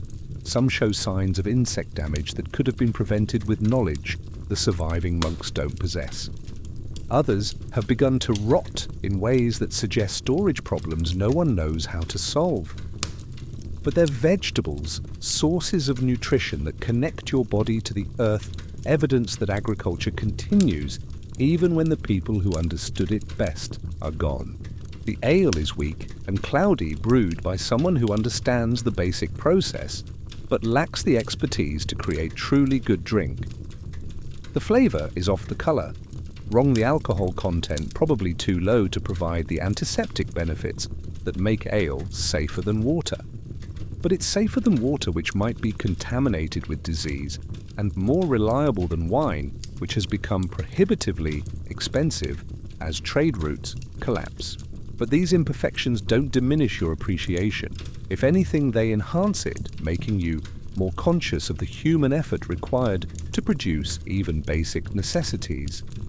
Every piece of food on your table represents someone's determination to maintain the systems that keep people alive, someone's commitment to preserving knowledge and skills, even when the traditional ways of transmitting them have been destroyed. As you eat, you think about the day's encounters. Alice Carpenter, asking to be remembered. Willem's stories of empty cities and emerging opportunities, the plague doctors moving through the village like harbingers of death and desperate hope. Each interaction has been tinged with loss, but also with a strange kind of resilience, a stubborn human refusal to simply accept extinction. The candle flame flickers as drafts move through the house, and you find yourself thinking about all the candles that won't be lit tonight, all the dinners that won't be eaten, all the prayers that won't be said, all the simple domestic rituals that make life meaningful and that have been interrupted by death. But your candle is still burning. Your dinner, modest as it is, has been consumed. Your prayers, uncertain as they've become, will still be offered to whatever divine presence might still be listening. The continuation of ordinary life in extraordinary circumstances feels like an act of defiance, a refusal to let catastrophe have the final word. Every normal action, eating dinner, lighting a candle, saying prayers, becomes a small declaration of independence from the chaos that has consumed so much of your world. You take out a piece of parchment and a charcoal stick, precious materials in current circumstances but necessary for the task you've decided to undertake. Parchment is expensive, made from animal skins that must be carefully prepared by skilled craftsmen who understand the complex process of transforming raw hides into writing surfaces. The charcoal stick is crude but functional, created by burning wood in a way that leaves carbon suitable for making marks. Carefully, in the flickering candlelight, you begin to write. Alice Carpenter, aged 10 years, from Southwark. Parents died of plague, helped bury her family, knows how to make bread, asked to be remembered. The words look small and inadequate on the parchment, but they represent something important, the preservation of memory in the face of oblivion. Writing itself is an act of faith, a belief that words on parchment might outlast the person who wrote them, that information preserved today might be useful to someone in the future who needs to understand what happened during this terrible time. You add other names, other stories. Master Geoffrey the baker died September, knew the secret of good bread knowledge lost with him. Henrik the fishmonger now sells information instead of fish. Eleanor Brewster, learning to brew ale after her husband died. Brother Francis, struggling to maintain monastery gardens with reduced knowledge.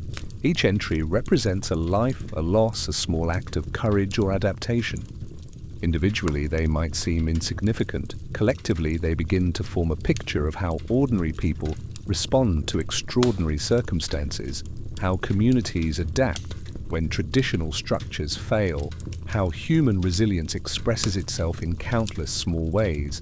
This small act of documentation feels significant in ways that go beyond the individual entries.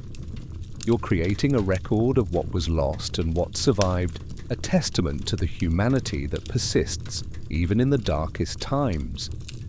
Future generations, if there are future generations, might want to know about these people, these small acts of courage and adaptation that kept civilization alive when it seemed most likely to disappear entirely. The act of writing also serves a personal purpose, helping you process experiences that are too large and traumatic to understand without some form of external expression. Writing forces you to organize your thoughts, to find words for feelings that resist description, to create meaning from events that seem to resist all attempts at interpretation. As you prepare for sleep, you follow the careful rituals that have become second nature over these plague months.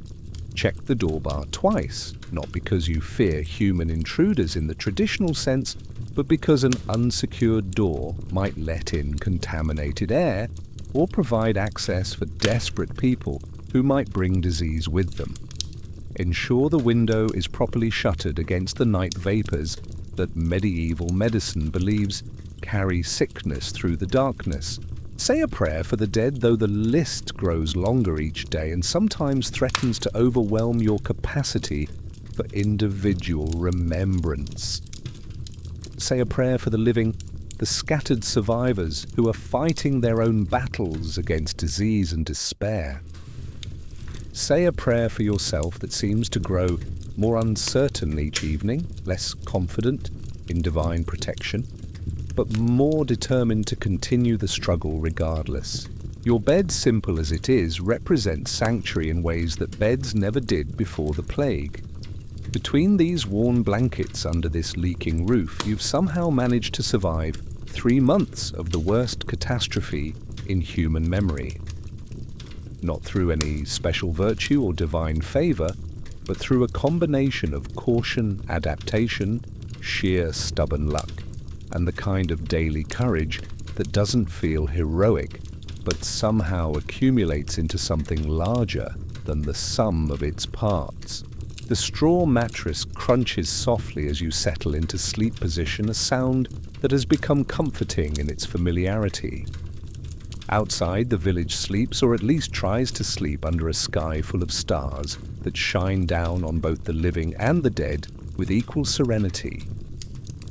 The same stars that witnessed the rise of your civilization now witness its temporary collapse, and they'll continue shining long after new communities rise from the ashes of the old. As sleep approaches, your mind drifts to thoughts of the future, not the far future which seems impossible to imagine, but the immediate future of tomorrow morning. Will you wake to the sound of more funeral bells? Will the market still have food to sell? Will Alice Carpenter have found sanctuary somewhere safe? Will the plague finally begin to retreat? Or will it continue its methodical destruction of everything familiar?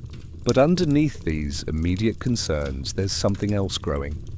A strange kind of confidence born from having already survived the unsurvivable. You've lived through the worst of it, and you're still here. Your community has been devastated, but it hasn't disappeared entirely. Human civilization has been shaken to its foundations, but it hasn't crumbled completely.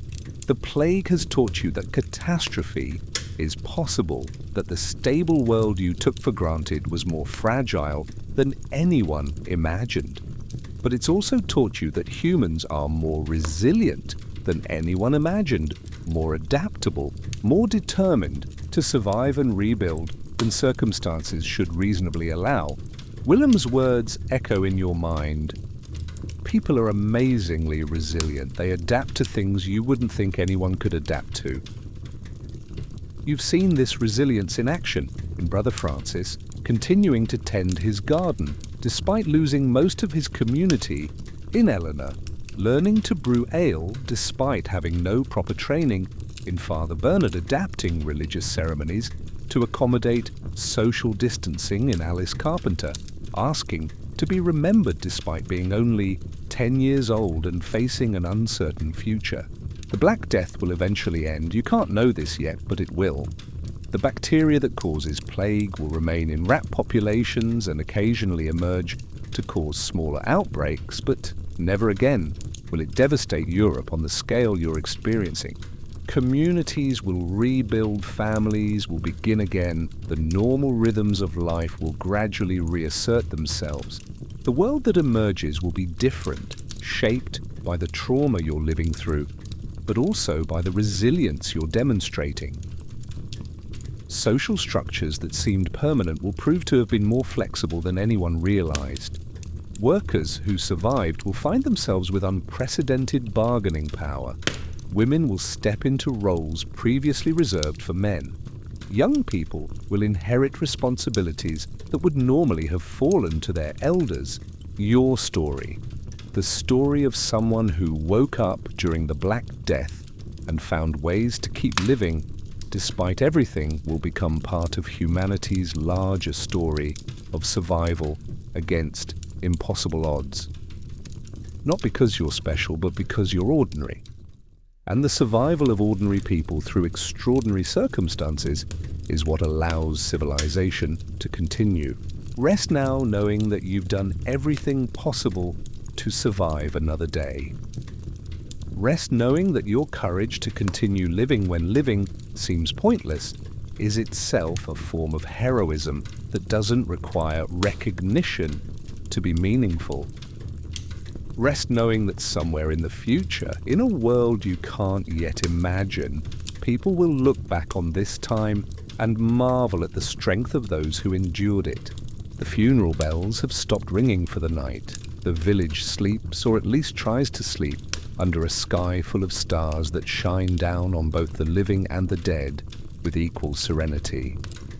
And you, having survived another day in the time of plague, drift peacefully toward tomorrow, carrying within you the precious knowledge that even in the darkest times, hope somehow finds a way to survive.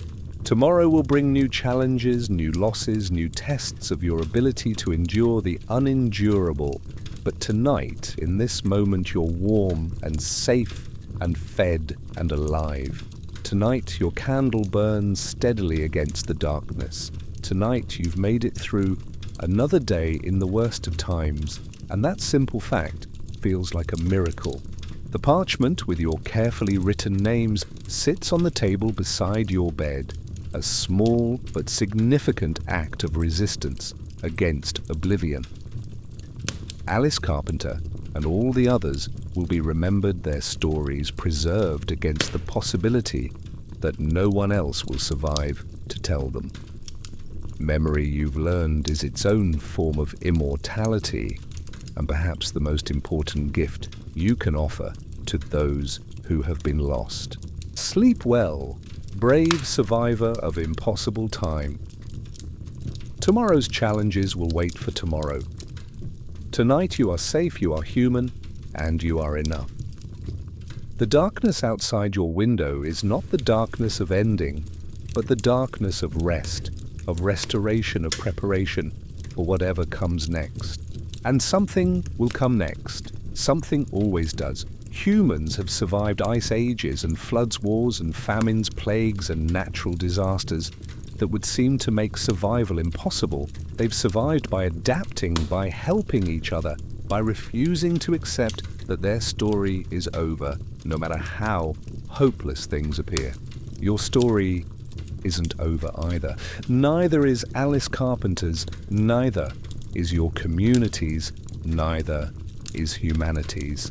The plague has written a chapter of that story in blood and tears, but it's still just a chapter. There will be others, and some of them will be better. Some of them will be filled with the kind of hope and joy that seems impossible to imagine right now, but which will return as surely as spring follows winter. Rest now in that knowledge. Rest in the certainty that you've contributed something meaningful to the great human story of survival and resilience. Rest in the peace that comes from having lived through the worst and emerged with your humanity intact. Tomorrow is another day in the time of plague, but it's also another day in the time of being human. And that second fact is more important than the first. Sleep now and dream of better days that are coming, even if you can't yet see how they'll arrive.